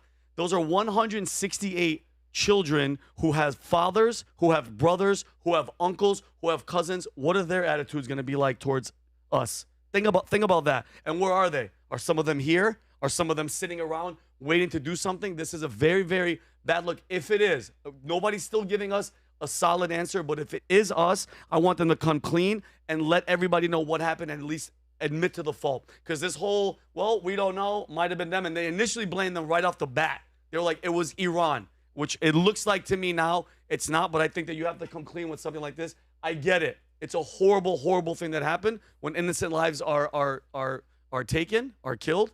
And you have to admit it, at least admit the fault and move on. That's I don't like this, Pat, this waiting around, and you know what's going on. Let me tell you, you're right. And Caroline Levitt said President Trump said this. He first denies it. If you have the other one, he's still go for it, Rob. A new report says that the military investigation has found that the United States struck the school in Iran. As Commander-in-Chief, do you take responsibility for that? That is what? As Commander-in-Chief, do you... For what? For the strike on the school in Iran. A new report says the military investigation has found it was the United States that struck the school. I don't know about that. Go to what Caroline Levitt had to say. Here's what Caroline Levitt had to say about it. On the Iranian school, why did President Trump say yesterday that Iran may have Tomahawk missiles when there are only 3 other U.S. allies plus the U.S. that have those missiles and therefore could... Look, again, as the president said yesterday, he will accept the conclusion of this investigation by the Department of War. I know there's been a lot of speculation in the media about who may be responsible for this. We're not going to get ahead of the Department of War and the conclusion of that investigation. The president has a right to share his opinions with the American public, but he has said he'll accept the conclusion of that investigation. Right here. This is what Senator Joe Kennedy had to say. I think he's from Louisiana, if I'm not mistaken. Go for it. Right, though, you actually talked to NBC News last night about that strike on the girls' school, and you said it was terrible. We made a mistake. I'm just so sorry that it happened. And why did you feel like it was important to say that? Because I think it's the truth. I mean, we're investigating, but I'm not going to hide behind that. I think it was a terrible, terrible mistake. The investigation may prove me wrong. I hope so. The kids are still dead. But I think it was a horrible, horrible mistake. I wish it hadn't happened. I'm sorry it happened. Yeah, I can assure you it wasn't intentional. That's the sort of thing Russia does. We don't do that. But, I don't see any other possible explanation. And when you make a mistake, you ought to admit it. Most people understand no one's perfect, but I don't think our men and women who are fighting for us did it intentionally. I'll never believe that. Fair enough. So speaking of the men and women, I think that's how you do it. But I think that's the most important thing, to draw a distinction between intentional targeting of civilians and an absolute tragedy that happened due to error. Own it, because we do have to own it. It did happen. The reality is here, people say war is ugly. War's not ugly just because people are fighting each other. War is ugly because the longer a war goes on for, the more margin for human error there is, and the more this kind of thing will happen. And the longer this war goes on, the more likelihood that some other mishap will eventually happen again. It's just the tragedy of war.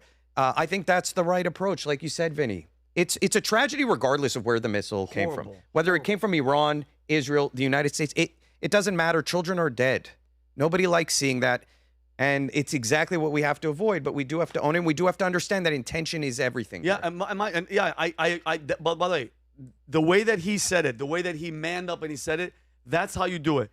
Take responsibility. He said the Department of War. So in that sense, Pete Hegseth should come out and say, hey, listen, we made a mistake. God rest all their souls. We made a mistake. Because mind you, that happened, what, week 1? Yeah. How many days in? We're the superpower, the most intelligent. For our intelligence community and the Israeli intelligence community, forget it. They're the best. How do you make that mistake that quick and then you're kind of backtrack and blaming them? I understand it's a tactic of war, but no, bro, you got to come clean and say if it was us. So it was a military base that it was previously a military base that they had this, they turned into a school, and the DNI, Department of National Intelligence, didn't update the fact that it's now a school with kids in it, and they shot that place down, assuming it's a military place. Yeah. So then that's the part where you have to sit there and wonder how recent did that change? When did that happen? Why were they not updated? Who dropped the ball here? Who was the individual that didn't give the proper information? Was it a U.S. intel? Was it a report they gave to us from Mossad? Who was somebody dropped the ball and why are you converting a military base into a school? Military bases will always be targets. I mean, military bases, and that's the argument on the other side. Military bases will always be military bases. They'll always be targets. But listen, it's still a valid conversation to have to address this.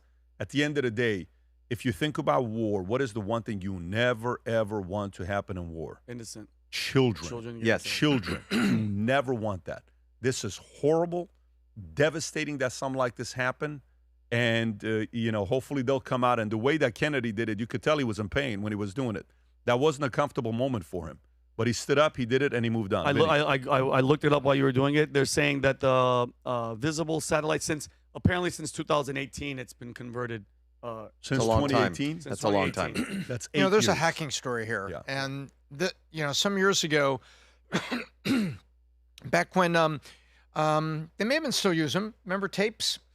The tapes that were secret and the CIA would send or the Department of War would send the tapes. They were opened in specific envelopes in a specific way, and then those tapes were loaded onto cruises, right?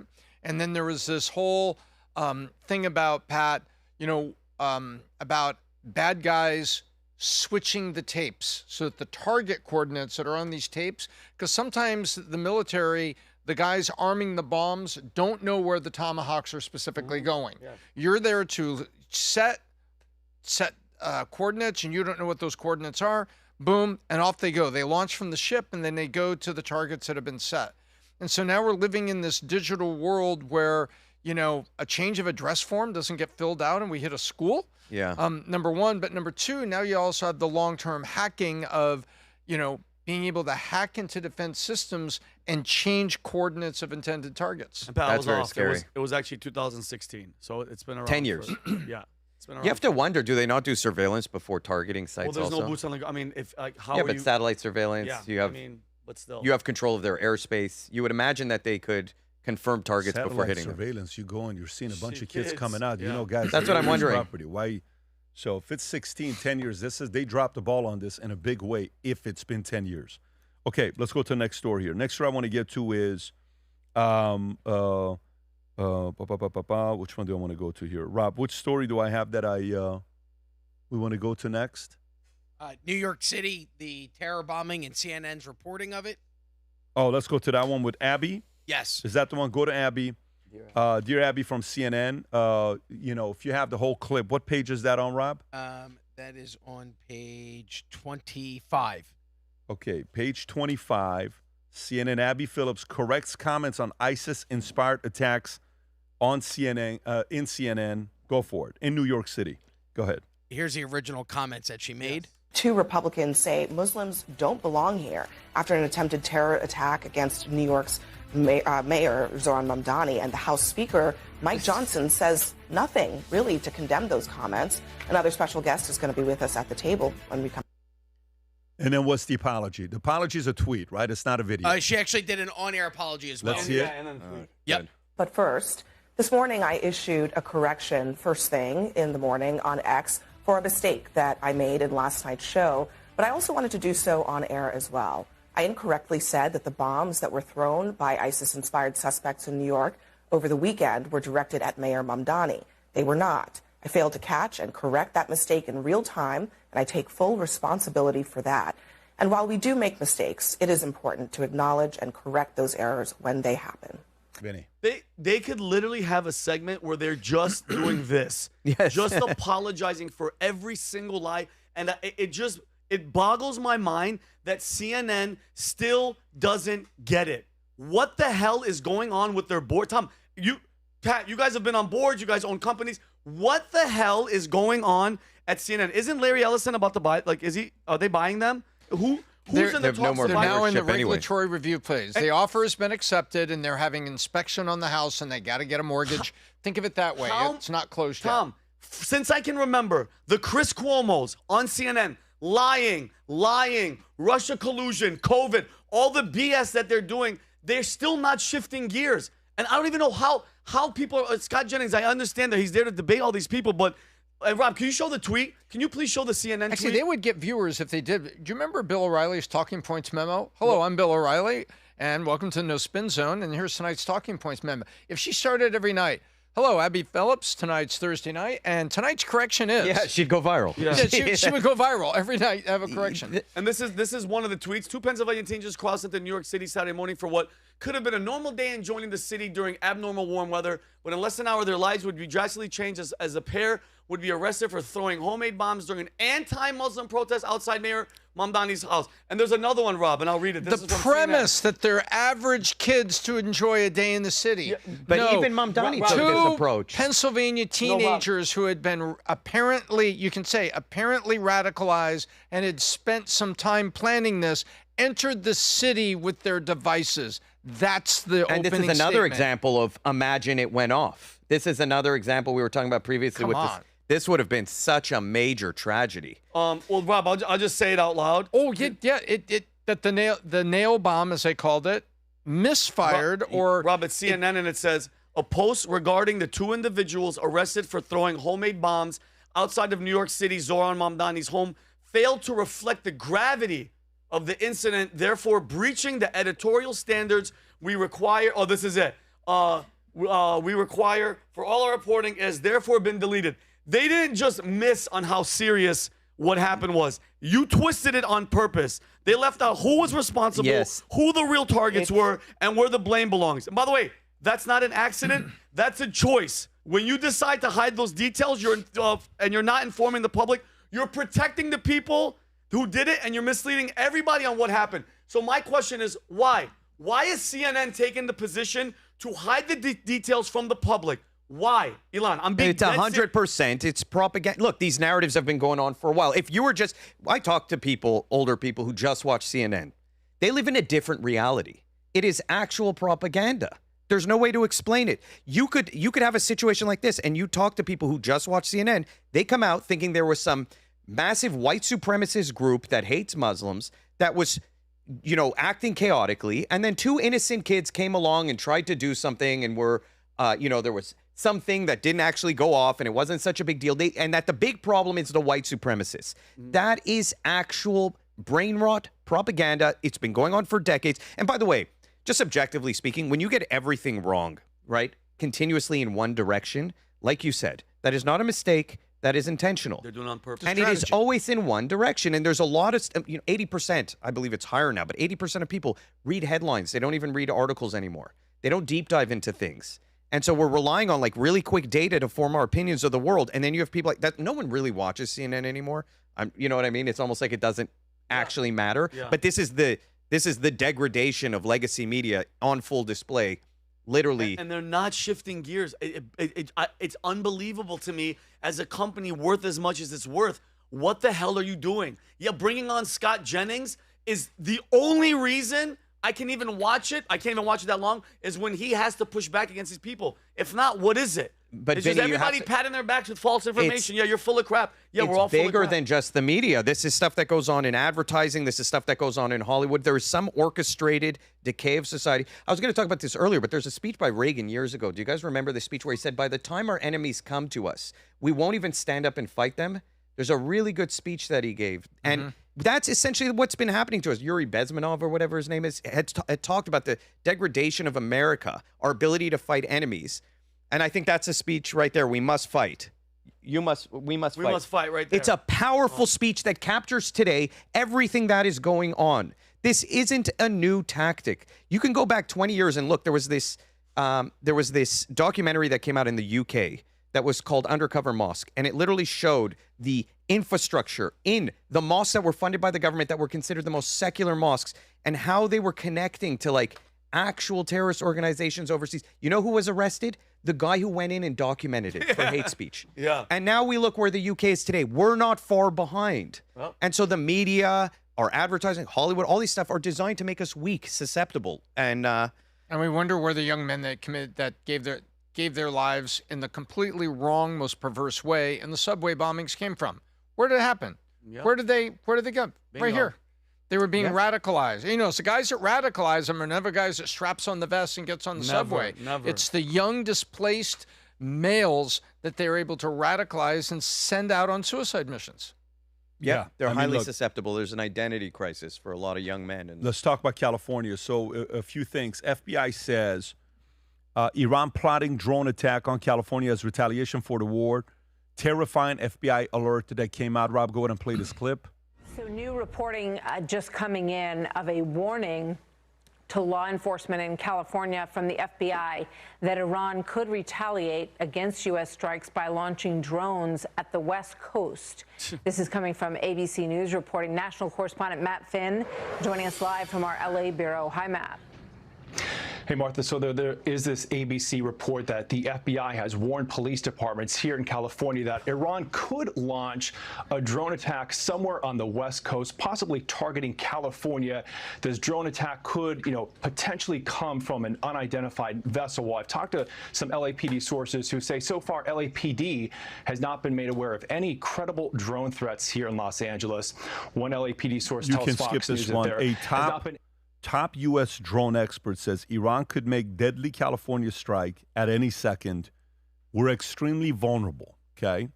Iranian forces have technology, the ability, and the motivation to launch withering drone attacks on targets in California, according to Brett Welikovic, a former U.S. Army intelligence and a special operations soldier who spent years using drones to hunt and kill leaders of ISIS and other extremist, other terrorist groups. Is this it, Rob? Yes, sir. Go for it. Yeah, absolutely. Look, Will, Iran has been trying to find unique ways to kill Americans for years. They found that in their own lethal drone technology years ago and had a head start on us when it comes to manufacturing cheap, low-cost, and highly lethal attack drones. But this brings up a larger issue that honestly deserves national attention, our counter-drone defenses here in America. I've been warning about this for years on this program, and now it's playing out in real time. And the uncomfortable truth is that some elements of our own regulatory system, particularly the FAA, are slowing down the technologies that can actually stop these very threats. And look, I'll be the first to admit it. The FAA has a very difficult job. They have to protect the most congested airspace in the world. They mean well, but my loyalty is always going to be to protect fellow Americans. And I keep hearing from other government officials that the FAA is not doing any favors to our government and defense apparatus who are trying to install counter-drone systems that protect those same Americans. And it's making me nervous. We are extremely vulnerable to domestic drone attacks. Obviously, Iran's seeing that, China's seeing that, Russia's seeing that. The FAA and national security policies on drones should prevent the attack left of launch, not react after somebody here died. You can pause it right there. He says drones can be launched by ships. As the FBI warned local law enforcement agencies that could be the case in California, such launches could even be executed from unmanned drone ships. You don't even need a human anywhere near this. You can launch these things over Starlink from a boat 1,000 miles away. Tom. This is where low tech meets high tech. When high tech goes against high tech, when the U.S. goes against China, if there was ever a war, it's high tech on high tech and very predictable, avenues of engagement on both sides. When low tech meets high tech, frequently high tech has trouble, dealing with it. Take a look at the IEDs. Gas canisters like you would get for your backyard barbecue or a fire pit, strapped together with a detonator device and a cell phone that's been compromised. That created IEDs that crippled and killed hundreds of our servicemen in Afghanistan and Iraq. That's low tech. This drone is a low tech, propeller driven, delta wing as we see it, with basically a quadruple grenade on the front of it. That's basically what it is. And so now that's low tech. And even Israel, over last night or the night before, Ilan, Hezbollah did an overwhelming. What they did is there's the Iron Dome in Israel. What Hezbollah did from the Lebanese border, Golan Heights area, I may be wrong on that, but I'm not right about it, is they sent 100 drones to overwhelm it, Pat. They're trying to test and overwhelm Iron Dome. Okay, we got 100 domes. How did Hezbollah get 100 domes? Never mind, but there's 100 coming.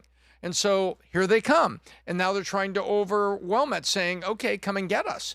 And in the U.S., there is no dome.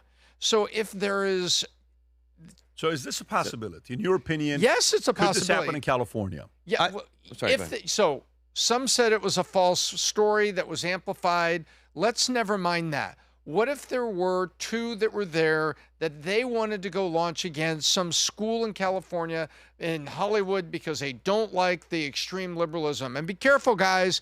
The Muslims may not like Jews, the Muslims may not like Christians, but they really don't like the LGBT and the extreme things because it goes right into the heart of their faith. If they wanted to put two of those up and make a strike in Hollywood, Pat, we don't have a dome to counteract it. We have to have intelligence to stop it before they launch it because it's very realistic. It's very possible. And that is what we rely on, by the way. It's kind of sad. So our military bases overseas have tremendous anti-drone technology. Our country itself, just because we don't expect attacks like that, are far behind. We're lagging. We rely on preemptively catching these things. But the reality of drones is just like you touched upon it. They're very hard to track. They're made for low cost. They're very, very cheap. You can make them in the country carry a very small payload if you start getting into bigger payloads. But drones are designed to swarm. You're not putting one drone up in the air. You're putting hundreds, if not thousands, if you can. So one gets through if you can't stop them. 1, 2, 3, but you start having payloads drop in everywhere in the country. That causes absolute chaos. These are not meant to destroy a country. They're meant to destabilize and cause chaos and to cause massive infrastructure damage and, all that kind of stuff. They can make your life very, very difficult, and it's a very hard way to live. Just like we saw, you were talking about the Hezbollah attacks. You're looking at 100 rockets that cost $3,000 to $5,000. Every single rocket that Israel has to, every single interceptor missile that Israel has to use is $250,000. If you look at the intel behind it, running the Iron Dome, all these. That's why they created the Iron Beam. So 2 intercepts cost as much as all 100 rockets. So so you're running an asymmetric war. You're running a war. That's the advantage for people who do not care who they target, is that they can just blindly do these things. Iran doesn't care. If Iran were to attack the United States with drones or terrorists from within the country, their goal is to target civilian infrastructure. They don't have to be precise. Yeah. And so that's the benefit they have. They can just operate in absolute no accountability and just target whatever they want. It's a very scary reality. We do need to develop just long-term better defensive mechanisms over our own airspace for this kind of thing. It's just a smart way forward. I agree, because when I don't know which one of you guys... Golden Dome. Some guy was Donald Trump was talking about building a Golden Dome, which I think is a very, very needed tool that we need here. But if you guys think about it, 4 drones were stolen from Fort Campbell a couple days ago. So when you want to talk about the insider threat, bro, well, first of all, that's where the 101st Airborne is at. How are you stealing drones? I don't think that they were... they were surveillance drones. Surveillance drones, but at the end of the day, you could still put whatever you want on top. They can still carry a payload. That's the problem with any drone. Which a bunch of stuff came over through the border that they were talking about. So, and again, I don't know who these guys were. A Muslim radicalized soldier, maybe? Oh, you never know. So that's why, bro. That doesn't happen. Going back to what you said, enemies, foreign and domestic. Since they can't really get to us from the air, it's going to happen from people that are already here, that are just waiting in the freaking shadows, that were given money, that were giving cell phones, that were giving freaking apartments, and we were all lied to. So just yeah, be ready we have to look at the future of warfare, and it's not always going to be the most high-tech stuff that wins wars. Sometimes it's going to be just a different way of thinking about war. Yeah, no, you're right. Absolutely right. Rob, this is this the drones that were found stolen at Fort Campbell, Kentucky? Yes, Go for it. Building at the armor that there is a $5,000 reward to figure out who stole several drones from Fort Campbell. The Army's Criminal Investigation Division shared photos of these two men. They illegally went into a building at the Army base last November and took 4 drones. They left in 2 different vehicles, a light-colored sedan and a dark-colored pickup truck. If you recognize either vehicle or the suspects, you should contact Fort Campbell. Apparently, the suspects were identified in Fort Campbell's stolen drones case. No threat to public. Of course, they're going to say that, but I mean, I don't know. It says the Army has because identified. they sold the drones to a sleeper cell, so those guys are no longer a threat. They're no longer a threat. Yeah, they're not a threat. But again, Pat, that's again, you know this because you're Army. That's the 101st Airborne. How are we stealing drones, bro? With masks, you're coming in there and you have that security is obviously in. They're going to be getting reamed. By the way. I feel like everything, though, in our country has declined just in our ability to do anything, even in our military, sadly. I don't know what's going on. Well, the past 4 years, transgenders were doing TikTok dances, and that was their thing. And people were joining the military just to get transition surgeries and then leaving. Did you see the NAV speech videos that came out like 4 or 5 years ago? The new Navy speech, like they came out and it was all about trans language. Oh yeah, I remember that. I remember this the guy. is a NAV speech Thank video. God that is gone. Oh, Thank I'm so God happy. that is gone with Biden, and that stuff is moved on. Let me get to the next story here with Newsom, California, Rob, if you want to go to. So Newsom's being interviewed by, I believe, David Pakman. And in the interview, he tweets this. Just go to my Twitter account, if you could. Just if you go to, you'll see his tweet right up there. Yeah, right there. So he tweets this, and he says, Trump has wrecked our economy. We used to be the envy of the world. Now our gas prices are soaring. Inflation is up. Unemployment is skyrocketing. And he's busy in court fighting to tax the American people. You can play this clip, Rob. Go for it. Literally. I mean, he's taken an economy that was honestly one of the most robust, fastest growing economies in the world. And here we are. I mean, now it's in reverse with the new jobs numbers. I mean, you saw the gasoline prices going through the roof in red states. I saw today up 47 cents in West Virginia, 47 cents, same number in Indiana. And that's just a few days into this war. Yeah. Wait and see. Inflation pressures. We're now having the echoes. I mean, cue up the song around stagflation. We're going to all start having that conversation. And obviously this big, beautiful betrayal and what's happened in terms of the deficit and debt that is going to be exacerbated by these tax cuts and by all of the food stamp cuts and the impacts that's going to have. So he goes His hands are crazy. Yeah, he is very good. Now, keep in mind, if there's anybody in America with zero moral authority to talk about anything, it's this guy, okay? Yeah. The only governor of a state that lost $1 trillion of wealth 2 times, 2 separate times. 2020, 2021, and 25, 26. People left your state, okay? 2 times.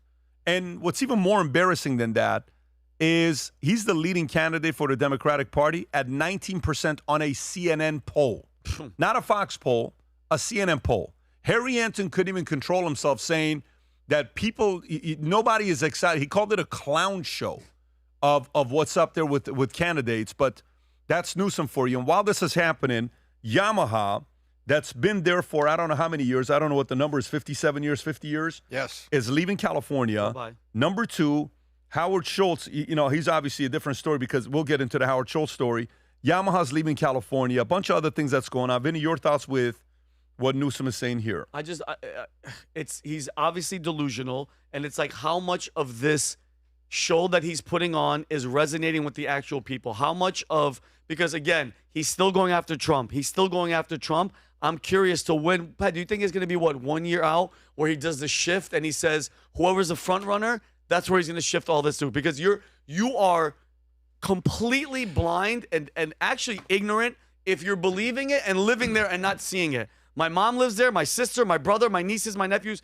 Everybody that I love, Pat, lives in California, and they're all feeling it. And now they're all in their heads going, we might have to be coming to Florida because it's so, he doesn't, the fires, they didn't take any ownership. Yeah. The horrible, they blamed everybody else. He keeps going after Trump as if he's going to run for Trump. run against Trump. You're not. You're going to be going against Rubio, or you're going to be going up against J.D. Vance, and they're going to demolish you. They demolish you. I don't understand the tactic. I don't get it. But he's very. I sit there and watch him. Besides the funny hand movements and everything, he is so good. Because when he's doing this, Pat, not to be funny, you're not even paying attention to what's coming out of his mouth. Because in your hands, in your mind, you're like, what is he? He's hypnotizing doing? He's hypnotizing you. And then once the smoke clears, and by the way, shame on Pac-Man, all these people that just sit there and they just consume all this ridiculous content out of his mouth, and they don't push back. Zero pushback, because you're horrible at what you do. Just one-sided. They can't see the other side. By the way, about 60% of all billionaires in America live in 4 states. California's got about a couple hundred of them.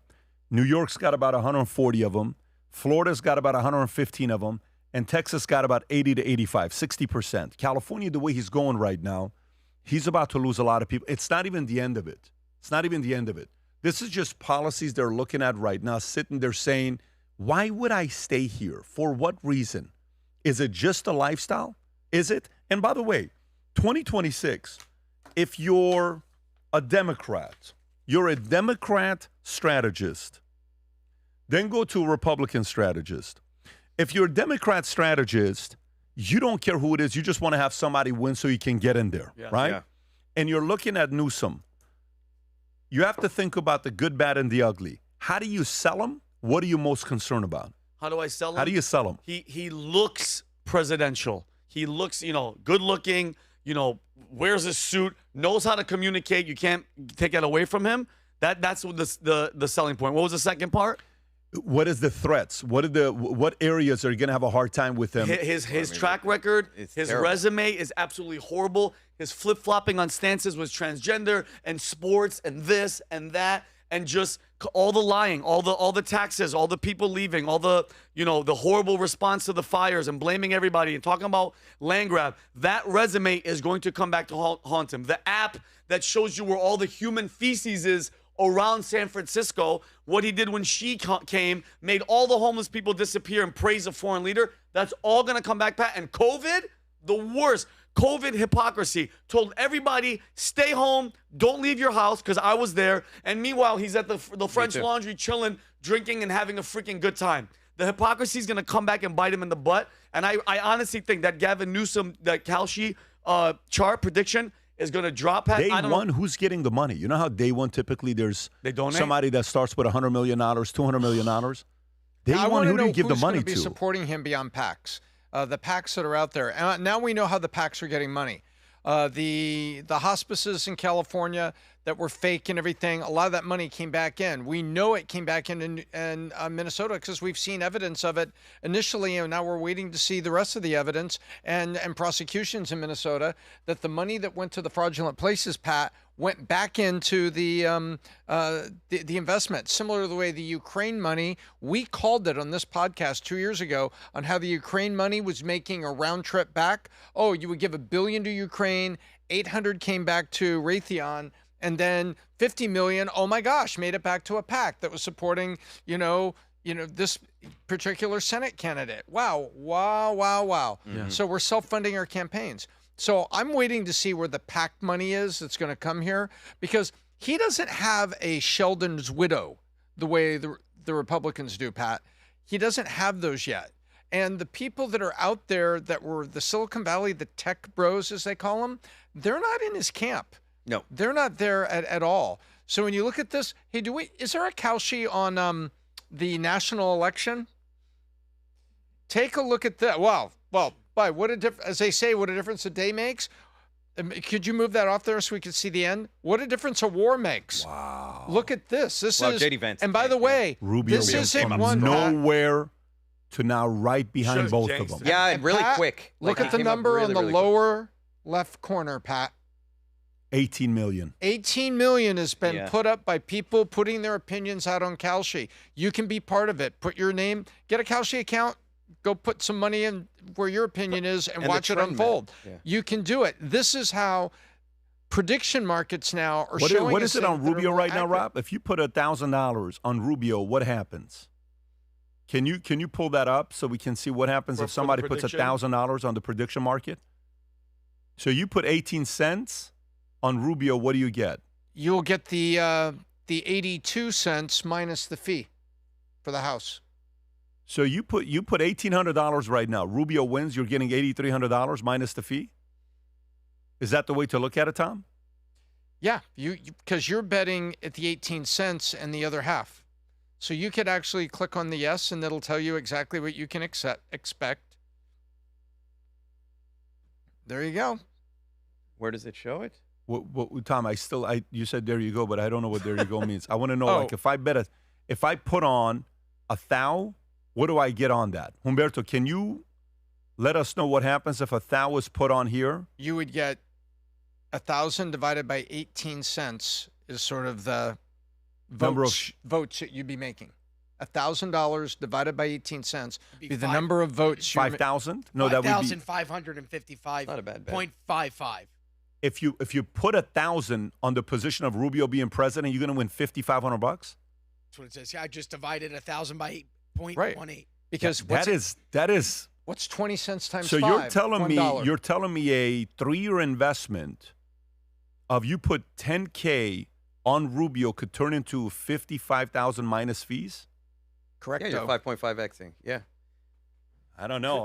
The way he's trending, and he's actually showing really strong leadership. Yeah.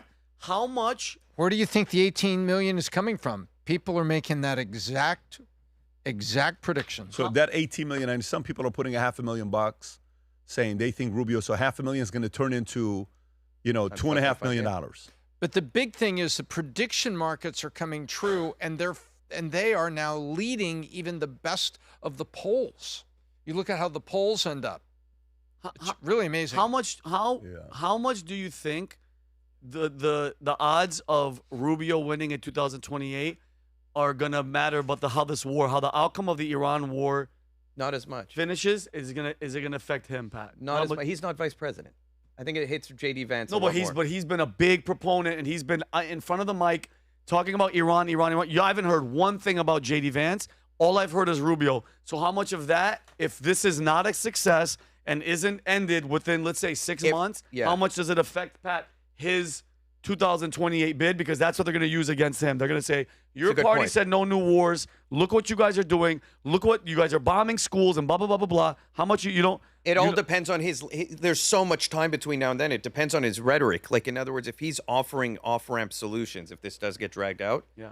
And he can say, listen, I've been offering off-ramp solutions. If I get in, that's what I'm going to do. I'm going to off-ramp us. That could work. Or they're going to say, well, you guys acted like you guys had the plan. Here we are. It's 2027. We're still, these people are not giving up. I think, Pat, what do you think? You think that play a big role for his 2028 bid if Rubio is the front runner on how this war finishes? If it drags out, or if it's done within 6 months? I think it is that whole thing about 1,000 becoming $5,500 minus fees. There is still so many unpredictable things that nobody has a clue what's going to be happening. It is so early. It's not even funny. But I can tell you at the State of the Union, he made Rubio stand up twice, and he recognized him twice. Yep. He only did that with one person, which was Rubio. And he says Rubio's going to go down as the greatest Secretary of State of all time. He's saying this. He's saying he's going to be better than Kissinger because Kissinger had loose lips. Yes. He would talk. And he says Rubio does not talk. So if this continues and this becomes a Gorbachev moment, hey, Mr. President, tear down that wall, and Iran is gone and Rubio's front and center, I don't think he needs to do anything else between now and 2027. He's the leading candidate. If it succeeds. Yes. But that's a massive if for this thing to be done. And we don't even know what success means. By the way, can you pull up the book that Vinny co-wrote with... this is what Gavin... I'm like you. I'm like you, Gavin Newsom. This is... Because he let African-Americans know in Atlanta he doesn't know how to read. His SAT scores were low. 960. By the way, he grew up in the hood. He grew up in the hood and he ate, like bread, stacks of bread, and tries to talk like he's. He has a sequel, doesn't he? Where he changes the Y to a J and he goes over to the Middle East, right? Yeah, that's the next book. That's the next book with the yarmulke.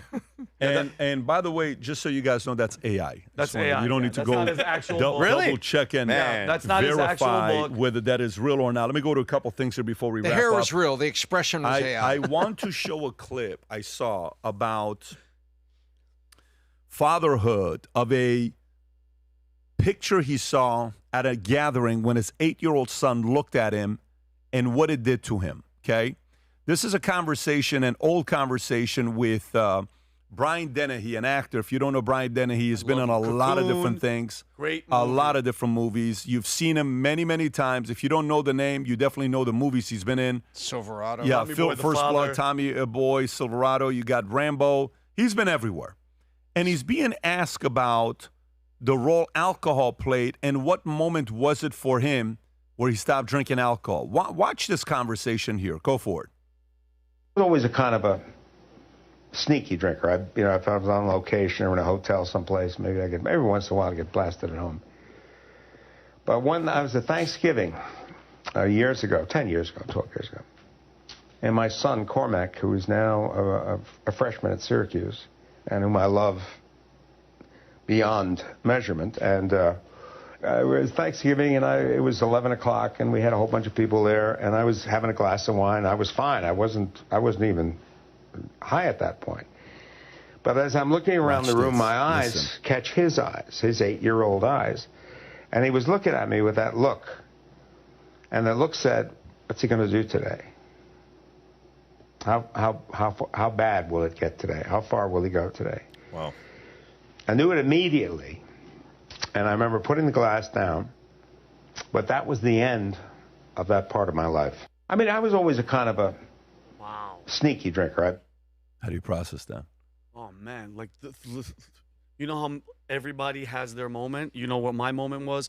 For an 8-year-old just to share the look and that was his moment that's insane. Like, you know, I feel for the 8-year-old kid because I was that 8-year-old kid. My dad, Pat, woke up every morning, drank 2 Miller High Lifes. My mom, that was him going to work, was drinking those 2 beers, going to work, and the moment he got home, it was vodka and Coke, which is a nasty, nasty drink. But it was always, what a moment. It was always looking in that room, Pat, to see his mood. And we would avoid the living room. We'd have to use the living room to go to the bathroom. We would avoid it. I would go outside in the yard to pee, just not to deal with the person that's drinking. So for him to have that moment from the innocence of an 8-year-old looking, and by the way, when he's saying, what is he going to do next? Meaning, is he going to throw things in the house? I don't know if he hit the kid or whatever. It was always that moment of unpredictability when it came to my dad. Either he was the best person to be around. He loved his friends to come to the house. He would always have, but when it was us, when it got to the certain level of drinking, Pat, it was yelling at my mom, lining me and my brother up like soldiers, me, my brother, and my sister, and just yelling at, just about nothing, about absolutely nothing. So that's it, bro. I'm telling you right now. I tell people all the time, and I talk to you. I can't tell you the amount of people on my neck that talk to me and reach out to me about alcoholism and addiction. If you eat too much food, what do we normally say? Oh man, I'm full. I'm just full. Overeating. Let me just lay down. When you drink too much alcohol, it's alcohol poisoning. Yeah. It's poison, and I get it. Some people are like, I just want 1 glass of wine, and that's fine. But for some people that can't do it, my biggest advice is listen. Pray about it. Stop having alcohol in the house. Stop hanging out with people that are drinking. And if you're out and you have to be in that social setting, club soda lime, and you'll get to the point where you tell people, because at the beginning I was like, I'm embarrassed. Like, yo, I'm drinking club soda, and people be like, and I was in LA. What are you, you a little, man, drink. And I would go into it. But then it got to the point where I'm like, yo, I'm done drinking, okay? I don't need, like, you're not a friend. And I'm telling you right now, Pat, the amount of friends that you will lose if that's all, and because you realize They're not were friends. just drinking, bro. Honestly, They needed you to just we drink. were just drinking partners, and I'm not saying all of them. I still have friends that I used to hang out with and drink with. But it's crazy how you change and your life. And bro, it took me 2 years. I remember the moment, Pat, I'm driving in my car, and Tom, something happened. I got good news, and I felt goosebumps. I felt genuine happiness, and I was like, oh my God, I haven't been happy in years because the alcohol was numbing everything. And May 1st is going to be 3 years. Besides God, obviously, May you guys 31st. know, May 31st is my 3-year anniversary. I've the best, obviously not decision because I've always had God, but I just got more serious. Stop drinking was the #1 thing I've ever done in my life, and I encourage everybody out there, if you're having that moment, the best decision I've ever made in my life was stop drinking, period. And listen to the stories you're hearing from people that are like, a kid looking at the father made himself. 8-year-old kid looking at dad. Yeah. I And don't know who he's going to be today. So there's something really. So I've been hospitalized just to be totally honest. But when I was younger, I went through a really rough stage. I was hospitalized many times. They told me you're going to kill yourself if you keep drinking like this. I was lucky I had a tremendous woman who made a big difference for me. But there's something very powerful about taking the attention off yourself, right? You suffer from depression. Most people who drink suffer from depression. It's correlated. But they're both involved with self-obsession, self-consumption. And when you take the attention off yourself, it's why God is so important. It's why something like a child, looking at a child and go, this person right here is more important than I am. My attention's going to go to them. My attention's going to go to something bigger than me. It's going to go to God. It's going to go to something bigger than this material world, which I'm consumed by. You have an identity greater than yourself. You put yourself out to other people. It cures whatever that illness is, because the illness isn't the alcohol. The alcohol is a cover-up for the illness that you have inside you. And so when you find a way to treat that, when you come down to the core, it's so valuable having someone who can help you, or having someone to put your attention on, and again, having God to put your attention on. It can cure you. It can cure that inner, and then nothing can break you. And like you said, those people are not your friends. They were never there for you. They were there for what you represented to them, which was someone to do this thing with. It's hard. It is very hard. To me, when 2 days ago, we went to Venezuela, Dominican Republic game, and Vinny, baseball game. Ridiculous game, okay? Tatis hit a home run, on fire. Guerrero hit a home run, ridiculous. Soto hit a home run in the first inning. And then also Matre hit a home run. And they just played lights out. Venezuela they came back at 1.43, and I'm sitting there. Dylan's next to you, and Shauna's with us. We're having a great time conversations. We come home, and then, of course, Dylan has not felt good the last 2 days. He had empanada. I don't think it was. And I just like the video of the high home play. I think it was empanada. You know what it is? There's 3 things when it comes down to that kid relationship, right? The kid relationship with the dad. There are certain gifts your kids are born with. That's their gifts, okay? There's nothing you can do about certain gifts that they're born with. You were born with certain gifts. Like Vinny can do. By the way, I can be with Vinny for 6 hours, and Vinny will make you laugh for 6 hours. Vinny's like this naturally. He was born with this amazing gift of making people laugh, making everybody around. He's not even a comedian. He's just Vinny. He's like this all the time. Tom, if you're around him after 3-4 hours, your brain, you will literally start seeing bulges, like biceps being built out, and your head's got traps in your head, like you're going like this, because Tom, just when you're around him, his ability to store knowledge the way he does is insane, right? There's certain gifts. Your kids have it as well. That's their gift. Number 1 is what they're born with. But number 2 is on you and I. And apart with you and I, it is what is caught on what we do, how we live our lives, how we handle issues, how we handle crisis, how we handle problems, how we love on them, how we treat their mothers, how we treat our family, how we treat people that we're doing business with. They're watching everything you are doing. This clip with Brian made me think about how much of the responsibility fathers have to know that your kids are watching you 24/7. When he said that look the 8-year-old gave, every father knows that look when he come home in different ways. They're looking to see what daddy is going to come home to me today. And it's something we can always work on as fathers. Everybody can. Last story I want to get to before we wrap up is Ronda Rousey is fighting Gina Carano, right? Which, by the way, Gina came out, and like I said last time, everybody was texting me, telling me, man, is she single? And then she flat out said, I just got engaged. Ronda goes out and calls out the UFC. And is this it, Rob? The fight between which one is it, Rob? So I have 2 separate clips. The first one is her talking about the UFC's terrible pay for fighters. Is this it? Yep. Play the clip. Go for it. It's just not about putting on the best fights possible anymore. Dana isn't the owner, and he isn't calling the shots, and he isn't running things the way that he wants, because he's He's an employee of the company. It was a big mistake of theirs to not let him just run things the way that he always has.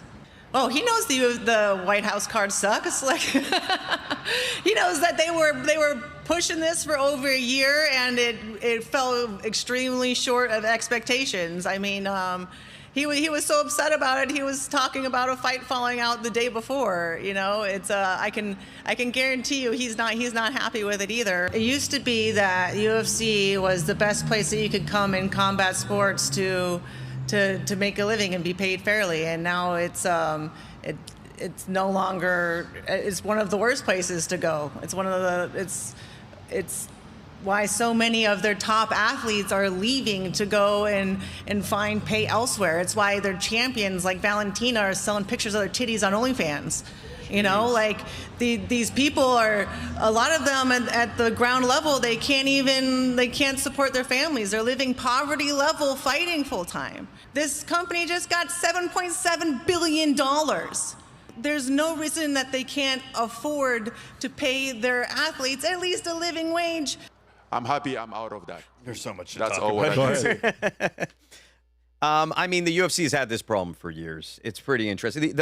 I'll just get on with the card first, the White House card. Dana White was talking up this card like crazy. I thought for sure you're going to have like the icons of the sport. People have been waiting for Conor to come back for a very long time. This was a perfect opportunity. That fight with Chandler has been scheduled for like 7 years now or whatever. And never you know, happened. John Jones should have come back. This should have been a card that had a lot of Americans Colby as a headline. Covington.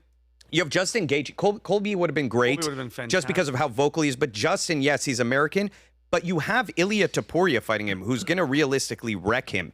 And that's now the big star in the UFC. You have Alex Pereira, who's amazing. But again, it doesn't really feel like it represents America, the card. Dana White has been having problems with this kind of rhetoric for a long time where fighters are coming out and just putting down the UFC. Ngannou. There are other options now for fighters. PFL, I know guys who left the UFC and went to PFL, made $1 million. They won the PFL. They did it 2 years in a row. They're like, cool, I made $2 million. I would have made $50,000 a fight fighting. And people are getting shelved in the UFC. So $50,000 a fight, let's say you're making. Your manager takes a huge amount of that money. Your lawyer. team, everything. Your travel, your taxes. That's why fighters don't want to fight in New York. And then you're looking, they get maybe nowadays, if they're lucky, 1 or 2 fights a year. The UFC kind of became the big boy in a way that it didn't take into account the number one thing you have is your fighters. And unless you're a megastar in the UFC, it's very hard to survive off the UFC nowadays. So 100% agree with Ronda Rousey. I was surprised. I expected, like Rufy Chandler's a very weird fight. There's just nothing here that really, really calls out to me. On any other night, I would have loved to see Pereira again. I think that's a very cool fight. But people really wanted to see Pereira Jones. You have O'Malley fighting Zahabi. Man, they took off Ilia. Ilia's no longer on there? No, he is at the top. At the top. Oh, okay. Ilia, all right. Okay. Yeah. That's a big fight. But again, it doesn't feel like a White House card to me. It doesn't feel like this and on is... the 250-year anniversary, a Spaniard's going to beat a white guy. Destroy him, by the way. Yeah. If you're betting, be that's bad. going to be like 10-1 odds anyway. But Topuria is such a beast. He's just... And it's interesting that there's so many other avenues. How much of this you think is always been there? How much of it is you think is because they have a new buyer? No, they started having New a shift owner. when William Morris, they sold to Endeavor. You started seeing like the way that a lot of fighters used to make money was off sponsorships where they could come in the ring with their like back painted. Yes. That went out. That started affecting fighter pay. And then you started having the UFC find like different distribution channels which affected fighter pay. So it's just it's a progression into becoming like and Dana White has a mentality, by the way, just to be fair, she's saying it's not Dana White. He does have a mentality that he's the top dog. If you want to be known, you fight in the UFC and you put up with what it is. Because when fighters do go against him and do call for things or do speak out, saying this is what I'm worth, like we discussed earlier, it's crazy not to pay John Jones whatever he asks for on the White House card. It's his last fight. He's coming in, by the way, injured after not fighting for a long time. So there is a real chance he could lose against a really high-level guy like Pereira. And it's just such an interesting fight. It's like the biggest night possible, and he's over there, and he's just will become very, very resistant and very confrontational with people who challenge him. So even now with Arman Tsarukyan, Arman should be fighting for the title. He's been putting Arman on the sidelines for a series of reasons. It's just there's a certain mentality there that's kind of decayed over the years. When something becomes that big, we sometimes see it. We sometimes see the people within the company. What do you think is suffer. going to happen with the Ronda Gina fight? Do you think that's a real fight or not really? I think it's a real fight. I think it's a good fight. I think Ronda Rousey hopefully is not making herself delusional to believe she's a striker again. I've seen videos of her like striking. I'm like, just please, you're an Olympic judo.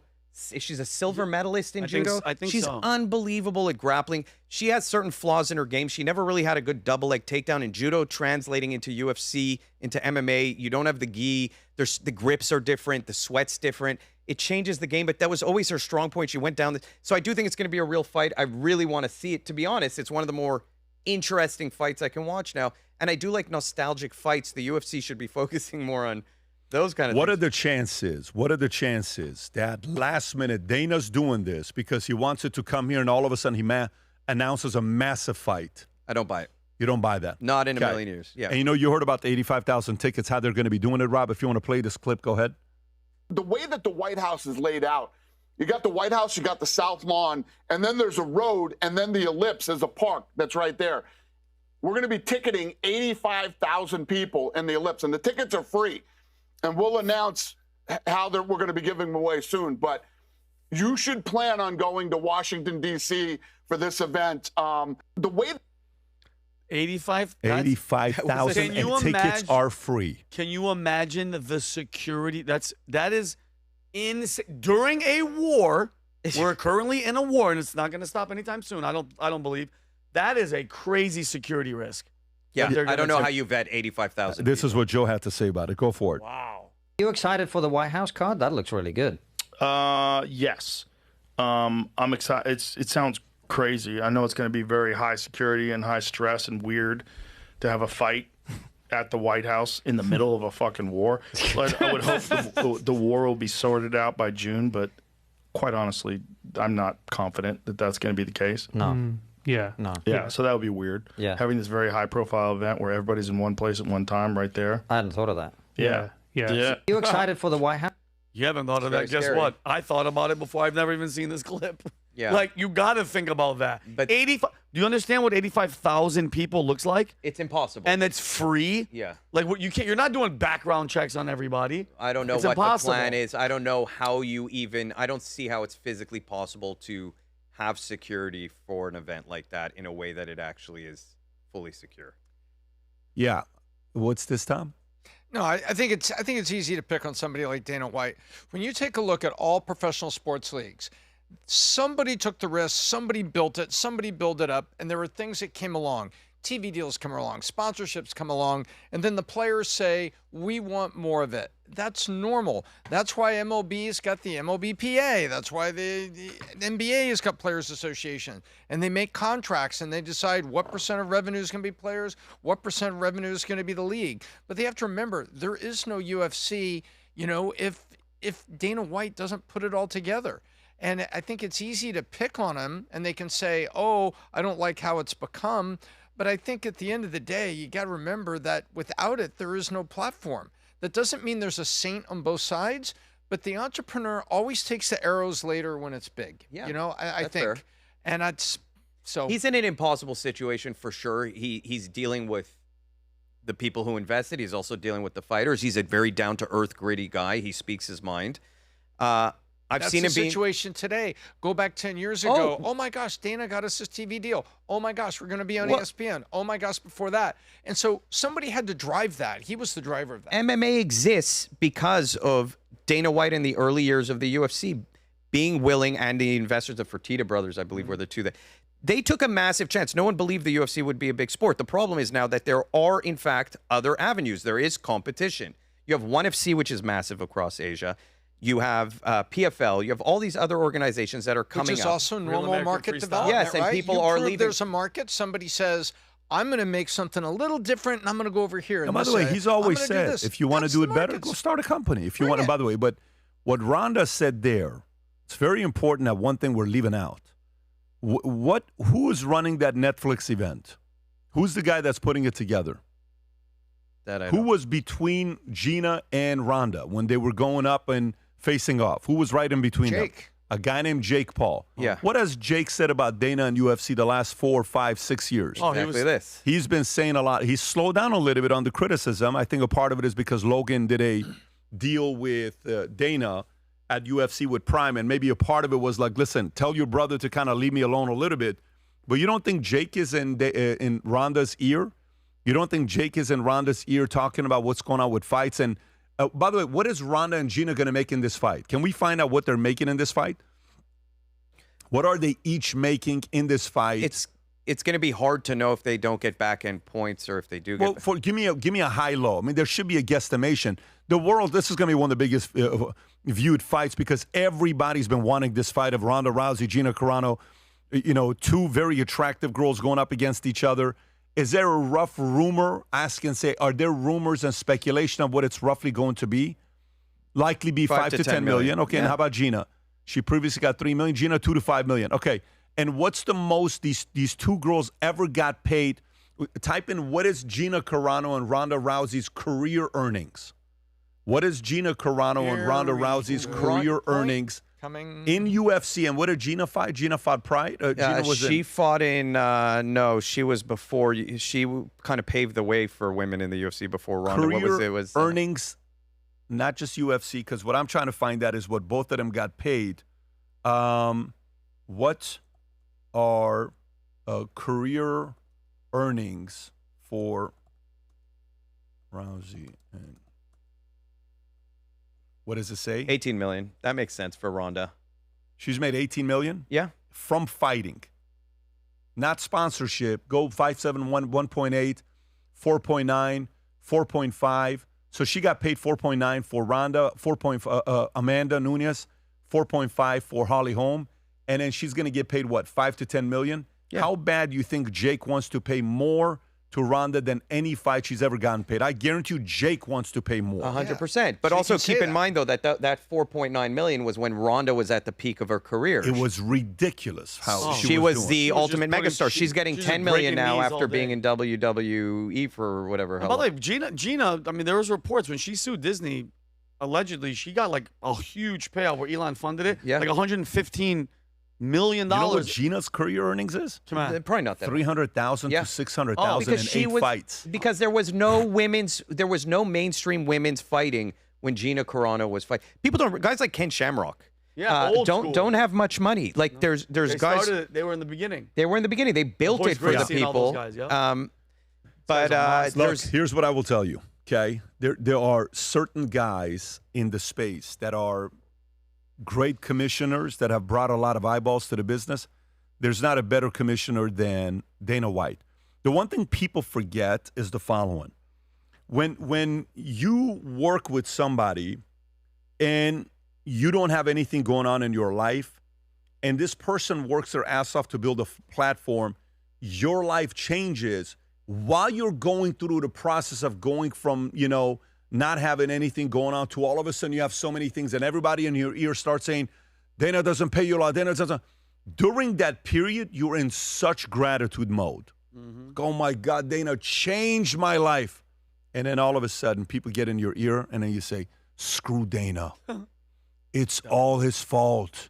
I should have, you should have, we should have. And in reality, Dana working like a slave to build a platform allow you to do what you do and become who you are today. Could they have paid more and done more things? I think so. I looked at their EBITDA numbers a couple times. I don't know what the numbers were, Tom. If you remember one time live in the old 5100 podcast said it showed 38 to 47% on the types of money they were making. Yeah. They can afford to pay more. They can afford to cut bigger contracts. They can afford to do that, but that was not their philosophy. Their philosophy was make the money outside on sponsorship.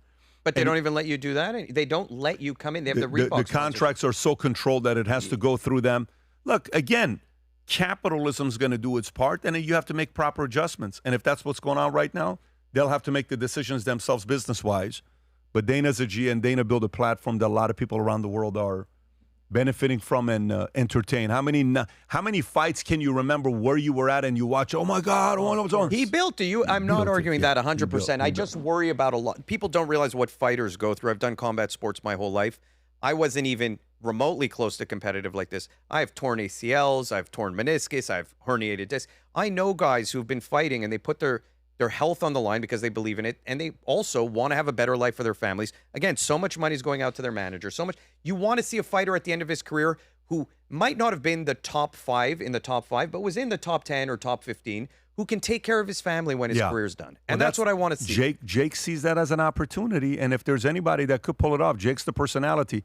The other day, Jake was on the stage with Trump, and you heard what Trump said. He says, I don't know why. I think sometime in the near future, this guy's running for office. Yep.